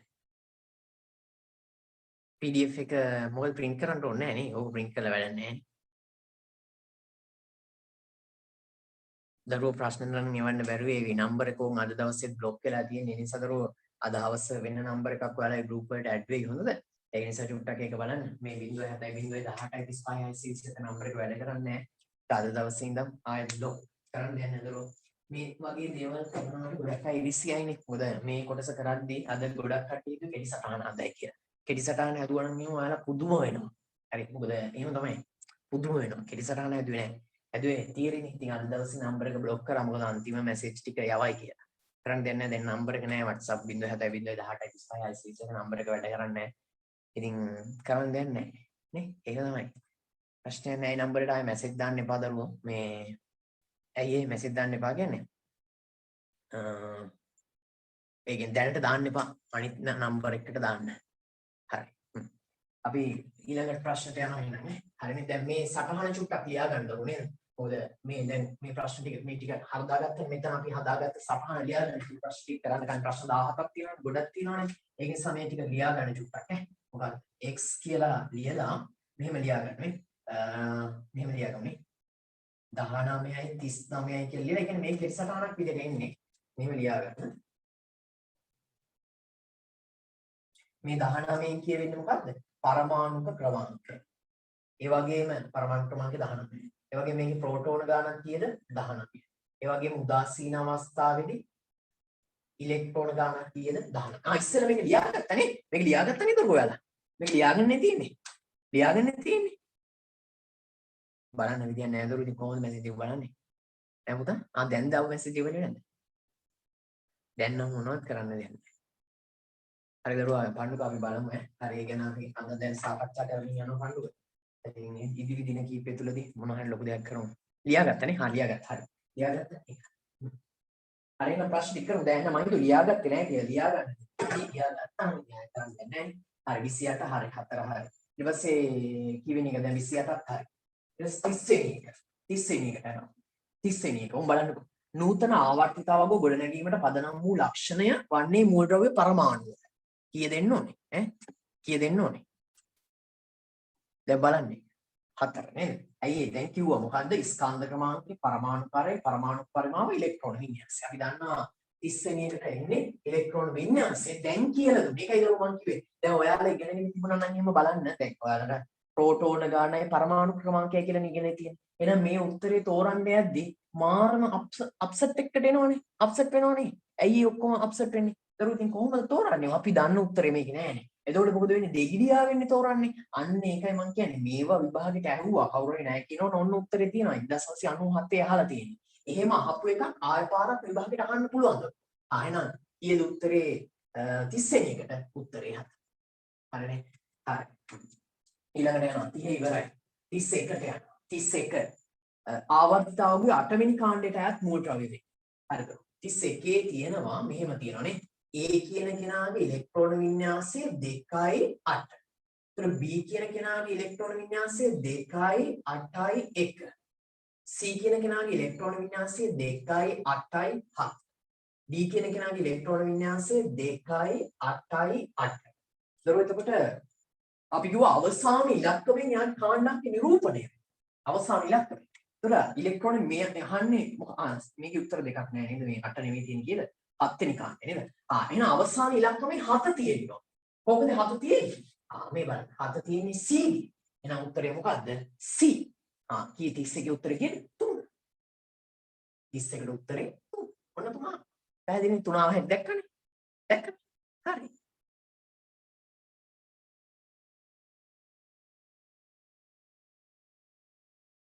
දාහත් වෙනි උත්තරේ නෑ නේද? 17 මොකක්ද දරු? නෑ මේ පන්ති දබෝ ඉවර වෙන්නේ නෑ. ඔයාලා විභාගෙ ලියලා ඉවර වෙනකම් මේ ඔන්ලයින් පන්ති යනවාද මං කියන්නේ ඉතින්. ගොඩක් දෙමව්පියෝ අහනවා කතාව තමයි මේ පන්ති නවතිනවද? නෑ කිසිම වෙලාවක නෑ දරු. ඔතන ඉන්න සමහර අයියලා අක්කලාගෙන් අහලා බලන්න. ඒ කියන්නේ ඔයාලගේ වයස් ගෑගෙන් අහලා බලන්න මේ පන්ති මේ අද ඊයේ පටන් ගත්ත එකක් නෙවෙයි. මේක පටන් ගත්තේ දෙසැම්බර් මාස දවසක. සෝරි ජනවාරි 3 වෙනිදා පටන් ගත්තේ. මේ ජනවාරි 3 වෙනිදා පටන් ගත්ත පන්ති මාලාව තමයි දරු යන්නේ. දිගටම ගියා. ඒ කියන්නේ ඔයාලට මාව හම්බුනේ ළඟදී ඒ ඇයි දන්නවද? ඔයාලා ඉස්සර Zoom පාවිච්චි කරන්නේ නැහනේ. data හැම යන හින්දා දැන් ඉස්කෝලේ උගන්වන්නේ Zoom හින්දා Zoom පාවිච්චි කරන්න උනානේ. ඒ නිසානේ ඔයාලට මාව හම්බුනේ. එහෙම නැතු දරුවෝ ඔන්ලයින් ඉන්න දරුවෝ ඉන්නවනේ. ඒ කියන්නේ ඉස්සර අපි දන්නවා කොළඹ, කඩුතර, ගම්පහ යාළගේ ක්ලාස් පටන් ගත්තේ නැහනේ. ඒ නිසා යාළා හැමෝම සම්බන්ධ වුණේ ඔන්ලයින් ඔස්සේ. එහෙනම් මේ පන්ති යාළා විභාග ඉවර වෙලා ඔයාලා විභාග ලියලා ඉවර වෙනකන් කවමදාවත් කිසිම හේතුවක් නිසා නවතින්නේ නැහැ. එහෙනම් බය වෙන්න එපා එහෙම දෙයක් ගැන. එහෙම එකක් නැහැ. ආවර්තකයේ 8 වෙනි කාණ්ඩයේ මූලද්‍රව්‍ය 7 වෙනි කාණ්ඩ. හරිනේ උත්තරය 31. ඊට පස්සේ යනවා කියන්න. 40 වෙනි එකට. 40. හරි. 40 මොකක්ද කියන්නේ? 40 ටිකක් තියෙනවා මේක පාඩම. 40 වෙනි එක. පැහැදිලි කරලා දෙනව මදිද දරුවෝ? මේව පැහැදිලි කරා මදිද? තව පැහැදිලි කරන්න ඕනේද? මේ 34 තියෙනවා. 34 තියෙනවා. සෝරි 34 තියෙනවා. බලමු අභිෂේක්. තව පැහැදිලි කරන්න ඕනේද? ඇත්තද ඒ පැහැදිලි කරන ගන්න? ඕනේ නැති. හොඳටම ඇති. අප්පු වැඩිත් එක්ක. හරි හරි ආය. නිකම්ම පැහැදිලි. හරි හරි ආයිත් වැඩි කියන්නේ. 34. 34 ඉලෙක්ට්‍රෝන වින්‍යාසය කොහොමද තියෙනවද? 2යි 8යි 1. අපි ගන්නවා ලෙස දැක්වේ මූලද්‍රව්‍ය ආයතන ආවර්තිතාවයේ කවර කාණ්ඩයටද? ආයෙත් මොකද වෙන්නේ? කාණ්ඩය තෝරන්නේ කොහොමද? අවසාන ඉලක්කය. අවසාන ඉලක්කය කීයද? 1. නමයා කීවෙනි කාණ්ඩෙටයි තියෙන්නේ? පළවෙනි කාණ්ඩෙට. එහෙනම් 34ට උත්තරේ කීයද? 1. 34ට උත්තරේ 1. නියමයි. හරියටම. නියම සුපිරිය.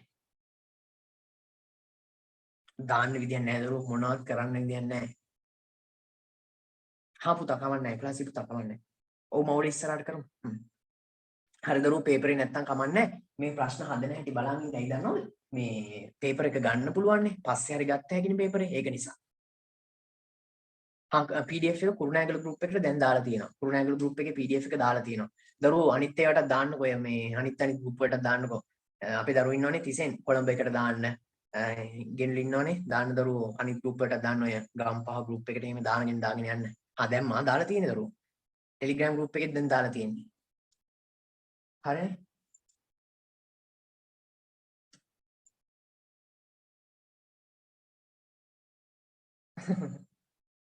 හරි දරුවෝ යාළුවන්ට අපි කියමු ඉතින් ළඟදීම දවසක මොනවා හරි කරන්න බලමු. මට දැන් මේ කෝල් එනවා සෑහෙන්න. මෙතන කරන්න දෙයක් නැහැ. ඉතින් කරන්න මොනවද කරන්නද දරුවෝ? හරි අපි ඊළඟ එක යන්නේ 34ත් හරි. ඊට පස්සේ ඊළඟ එක යනවා. 39 තියෙනවානේ. ආවර්තිතාවයේ එකම ආවර්තය ඇති මූලද්‍රව්‍ය දෙකක පරමාණු වල.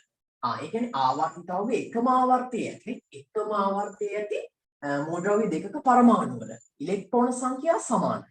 ප්‍රෝටෝන සංඛ්‍යා සමානයි. නියුට්‍රෝන සංඛ්‍යා සමානයි. ශක්ති මට්ටම් සංඛ්‍යාව සමානයි. මොකද වෙන්නේ දරුවෝ? මේ ඒක ලේසි ප්‍රශ්නයක් නේද? සෝඩියම් ගත්තොත් එහෙම සෝඩියම්ගේ ඉලෙක්ට්‍රෝන ගානයි මේ මැග්නීසියම්ගේ ඉලෙක්ට්‍රෝන ගානයි සමාන නේද? සමාන නැහැ. කවමදාවත් සමාන නැහැ. ඒතකොට මෙයාගේ ඉලෙක්ට්‍රෝන වින්‍යාසය ලියුවොත් එන්නේ 2.8යි 1. මෙයාගේ ඉන්නේ 2.8යි 2. එතකොට මෙයාගේ සමාන වෙලා තියෙන්නේ මොනවද? ශක්ති මට්ටම් ගන්න නේ. මේ ශක්ති මට්ටම් ගන්න සමානයි. කියන්නේ එකම ආවර්තී ශක්ති මට්ටම් සංඛ්‍යා අනිවාර්යයෙන්ම සමානයි. ඒතකොට මේ ආවර්තය ගත්තොත් හැමෝටම තියෙන ශක්ති මට්ටම් 3යි. මේ ආවර්තය ගත්තොත් 4යි තියෙන්නේ. එහෙමනම් අනිත් ඒවා සමාන වෙනවා වැඩක් නැහැ නේ. ආවර්තක ගොඩනගලා. එහෙනම් මොකද වෙන්නේ දරුවෝ? 39 වෙනි ප්‍රශ්නේ.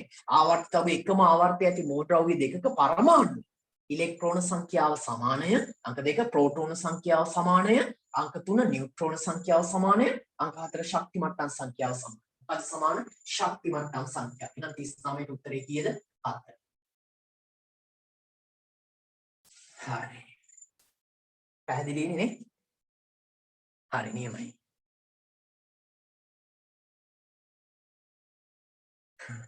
ඊළි වතුර වගේ. හරි හරි. කොහොමද කරන්නේ? ලාස්ට් සතුටු ඒවට 40ට යනවා. X පරමාණු ප්‍රභේදයේ ප්‍රෝටෝන සංඛ්‍යාව 16යි. ඉලෙක්ට්‍රෝන සංඛ්‍යාව 16යි. නියුට්‍රෝන සංඛ්‍යාව 18යි. හරි දැන් ඒව ලියාගන්න. ප්‍රශ්නෙට යන්න එපා දරුවෝ. ගියොත් එහෙම බය හිතෙනවා. X කියලා ප්‍රභේදයක් ඉන්නවා. ප්‍රෝටෝන සංඛ්‍යාව 16යි. ලියාගත්තා. ඉලෙක්ට්‍රෝන සංඛ්‍යාව 16යි. ඒක ඉතින් ලොකු දෙයක් නැහැ නේ. අපි දන්නවනේ කොහොමද ප්‍රෝටෝන සංඛ්‍යාව පරමාණු ක්‍රමාංකය. ඒ වගේම තමයි මේක ප්‍රෝටෝන ගානට සමානයි ඉලෙක්ට්‍රෝන ගානට සමානයි. ඒක දීලා තියෙනවානේ. ඊට පස්සේ කියනවා ඊළඟ එකේ මෙයාගේ නියුට්‍රෝන සංඛ්‍යාව 18යි. අයන නියුට්‍රෝන සංඛ්‍යාව 18යි නම් ස්කන්ධ ක්‍රමාංකය අපි හදාගන්න. කොහොමද හදාගන්නේ? අපි දන්නවා ස්කන්ධ ක්‍රමාංකය කියන්නේ ප්‍රෝටෝන ගානයි නියුට්‍රෝන ගාන එකතු වුණාම වෙන්නේ. 16 ධන 18 8යි 6යි 4යි 1යි 1යි 2යි 3යි. එහෙනම් ස්කන්ධ ක්‍රමාංකය 34යි. හරි ඊට පස්සේ y ගෙත් ලියාගන්න. y න ඒව ලියාගෙන යන්න. අපි ලියාගත්තේ නැත්නම් පොඩි අප්සෙට් එකක්. එයාගේ ප්‍රෝටෝන ගාන 16යි. හරි මේ ප්‍රශ්න සමාන කරන්න බැරි වේද මොකද මේක ඉලෙක්ට්‍රෝන වින්‍යාසයේ පොඩි කතාවක් කියලා දෙන්න කියලා ඒක කියලා දුන්නේ නැහැ. ඊට පස්සේ මෙයාගේ නියුට්‍රෝන සංඛ්‍යාව 17යි. එහෙනම් 16යි 17 එකතු වුණාම 6යි 7යි කීයද? 36යි 7යි එකතු වෙනවා 33යි නේ. එහෙනම් මෙයාගේ ස්කන්ධ ක්‍රමාංකය 33. මේක අහනවා. x සහ y වල පරමාණු ක්‍රමාංකය සමානයි. හරිද දරුවෝ? x සහ y වල පරමාණු ක්‍රමාංකය සමානයි. ඒක ඇත්තනේ. නම් A හරි. ඊට B x සහ y වල ස්කන්ධ ක්‍රමාංක සමානයි. ඒක නම් වැරදිනේ. පේනවනේ ස්කන්ධ ක්‍රමාංක දෙක වැරදි. එහෙනම් B ඇවිල්ලා වැරදි. C x සහ y වල ඉලෙක්ට්‍රෝන වින්‍යාස සමානයි. ඒකත් වැරදිනේ. ප්‍රශ්නයක් නෑ. ඇයි ඒක වැරදි කියන්නේ? දරුවෝ මේ ඉලෙක්ට්‍රෝන වින්‍යාස වෙනස් වෙන අවස්ථා තියෙනවා. ඇයි ඒ දන්නවද? ඔව් පුතා කියන්නේ ඔයාගේ නම කියවන්න බෑ උදුල වගේ පේන්නේ. කියන්න පුතා. මේ හේතුව දරුවෝ මේ උදාසීන නොවන අවස්ථා තියෙනවා. ඒ උදාසීන නොවන අවස්ථාවල ස්කන්ධ ක්‍රමාංක මොකද වෙන්නේ? වෙනස් වෙනවා. ඒක නිසා දරුවෝ එතන එහෙම වෙනස් වීමක් තියෙනවා. දැන් මේකේ කියලා තියෙනවා නේ මේකේ ප්‍රෝටෝන සංඛ්‍යාව 16යි ඉලෙක්ට්‍රෝන සංඛ්‍යාව 18යි. එහෙනම් ඒක උදාසීන නොවන හින්දා තමයි වෙලා තියෙන්නේ. ඒක ගැන තව චුට්ටකින් අපි කතා කරමු. අයින මෙයාගේ ඉලෙක්ට්‍රෝන වින්‍යාසය මෙයාගේ ඉලෙක්ට්‍රෝන වින්‍යාසයට සමාන නැහැ. ඒක අර අපි දන්න තර්ක වලින් ගන්න පුළුවන් නේද? ඇයි මෙයාගේ ඉලෙක්ට්‍රෝන ගාන 16යි මෙයාගේ ඉලෙක්ට්‍රෝන ගාන 18යි. නේද? ඉලෙක්ට්‍රෝන වින්‍යාස සමාන නැහැ නේ. එහෙනම් C වැරදි. එහෙනම් මොකද වෙන්නේ? හරි වෙලා තියෙන්නේ A පමණයි. එහෙනම් උත්තරේ කීයද? 40ට උත්තරේ 1. 40ට උත්තරේ 1. ප්‍රශ්න 8ක් ඉවරයි.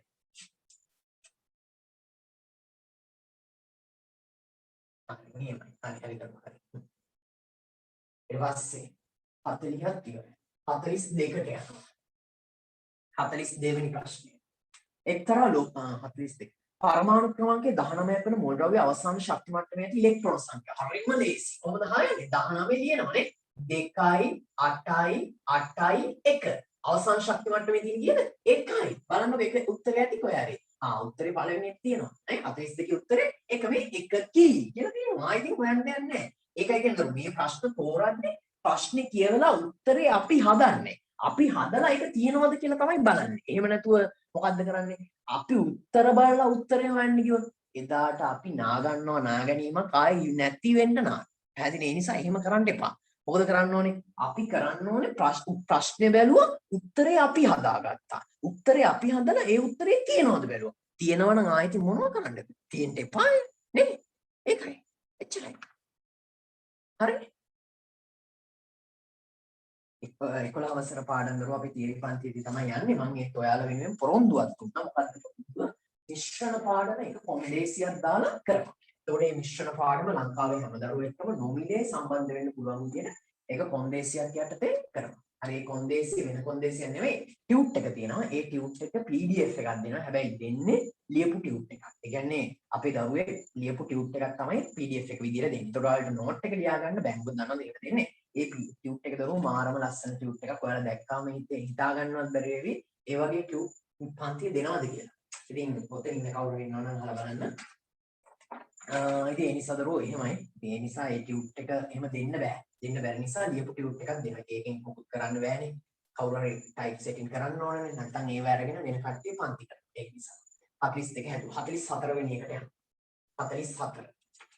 x 18යි 40යි. බලන්න කලින් ප්‍රශ්නේ බලන්න කලින් කියලා දුන්නා. මොකද්ද මේකේ ලියන්නේ? පරමාණුක ක්‍රමාංකය කීයද? 18යි. මෙයාගේ ප්‍රෝටෝන ගාන 18යි. ඉලෙක්ට්‍රෝන ගාන 18යි. දැන් නිකන් සෙල්ලමක් වගේ නේද? ඊට පස්සේ 40න් 18 අඩු කරනවා. කීයද? 10න් 8ක් ගියා 2යි. එතන තියෙන 3 3න් එකක් අඩු වුණාම කීයද? 2යි. 22යි. එහෙනම් මේකේ නියුට්‍රෝන ගාන 22යි. නියුට්‍රෝන. එස් මේක ස්කන්ධ ක්‍රමාංකය. 40යි. හරි. දැන් බලන්න උත්තර තියෙනවද කියලා. පරමාණු ක්‍රමාංකය 40කි. වැරදිනේ. 18යි පරමාණු ක්‍රමාංකය. නෑ එක වැරදි. දෙවෙනි ස්කන්ධ ක්‍රමාංකය 18කි. එහෙම ගන්න. ස්කන්ධ ක්‍රමාංකය 40. එහෙනම් දෙකක් වැරදි. 3. න්‍යෂ්ටියට පිටතින් ඇති ඉලෙක්ට්‍රෝන සංඛ්‍යාව 40කි. බොරුනේ. ඉලෙක්ට්‍රෝන තියෙන්නෙම 18යි. න්‍යෂ්ටියේ ප්‍රෝටෝන සංඛ්‍යාව 18යි. හරිනේ උත්තරේ 7. දැක්කනේ කරපු වැඩේ. දැක්කනේ වැඩේ ඉවරයි. හරිනේ. ප්‍රශ්න 10ක් කරලා ඈ 47. 10ක් කරා. තව ටික 7ක් තියෙනවා. 10ම හරි කියපු අය දාන්න බලන්න රයිස් හෑන්ඩ් එක අනිත් පැයටත් පේන්න 10ම හරි කියපු අය දාගෙන යන රයිස් හෑන්ඩ් 10ම හරි කියපු අය රයිස් හෑන්ඩ් එක දාගෙන යන්න දරුවෝ රයිස් හෑන්ඩ් එක ඔය මේකේ තියෙනවා ඒක දාපුවම තමයි ගණන් කරන්න පුළුවන් මෙහෙන් දාන්න එපා මේ පැත්තෙමුත් දැන් දාන්න පුළුවන් ඒක දාන්න එපා දාන්න රයිස් හෑන්ඩ් එක දාන්න දරුවෝ හරි කියපු අය හරි නියමයි හරි දුර thank you රයිස් හෑන්ඩ් එක ගන්න එපා දරුවෝ ගත්තු ගණන් කරගන්න බෑ හරි. ඔව් මේ ටියුට් එක ගෲප් එකේ තියෙනවද? මේ ටියුට් එක ගෲප් එකේ තියෙනවා. හරි. 200කට ආසන්න 200ත් පැන්නා. හරිනේ නියමයිනේ.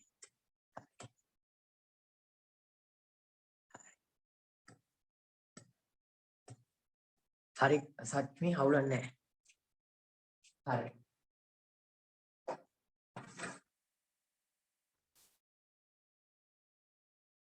හතලිස් 47ක් කරන්නලුනේ කරන්න 47ක් හරිද මේ මම මේක නවත්තන්න ගියේ මේ 10 ටික කරලා ඉගෙන මේ කොටස නවත්තන්න ගියේ නමුත් 47 වෙනි එකක් කරන්න ගිහින් ඉඳලා කරනවා 47 වෙනි ප්‍රශ්නේ මොකද ඒ තුන් ටික මම පස්සේ කරන්නම් කියලා ගියේ අවනේ 47ක් කරන්න ගිහින් ඉඳලා කරනවා 47 බලන්න 47 ඒකත් අර විදියම තමයි මොකද කරන්නේ බලන්න එපා ප්‍රශ්නේ කියලා මෙහෙම ලියා ගන්න දැන් මොකද කරන්නේ මේකේ පරමාණු ක්‍රමාංක කීයද 29 බලන්න මේ වගේ ඒවත් අහලා 20යි තියෙන්නේ 29ක් මෙයාගේ ප්‍රෝටෝන සංඛ්‍යාව කීයද 29.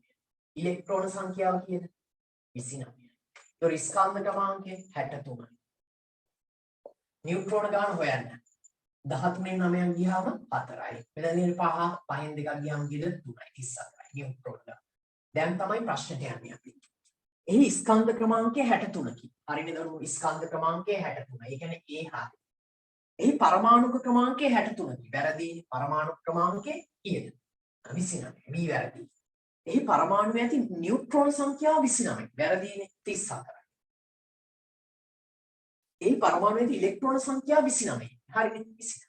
දැන් B බලන්නකෝ ඒ කියන්නේ අපි හරියට අමාරුවේ දාන ප්‍රශ්න තමයි අහන්නේ. ඇයි අපි මේවා දිහා බලපුවම දරුවෝ දැන් බලන්න මේක එක තැනක අහනවා මේක එක තැනක කියනවා පරමාණු ක්‍රමාංකය 63 කියන. එතකොට දරුවෝ අපිව පැටලෙනවා. අපිට හිතෙනවා මේක පරමාණු ක්‍රමාංකයද මේක පරමාණු ක්‍රමාංකයද. ඒ වෙලාවට දරුවෝ අපේ යටි තිගැස්මන්නේ තියෙන්නේ. ඒ තිගැස්ම දරුවෝ අපිව මාරම තැනකට ගිහින් දානවා.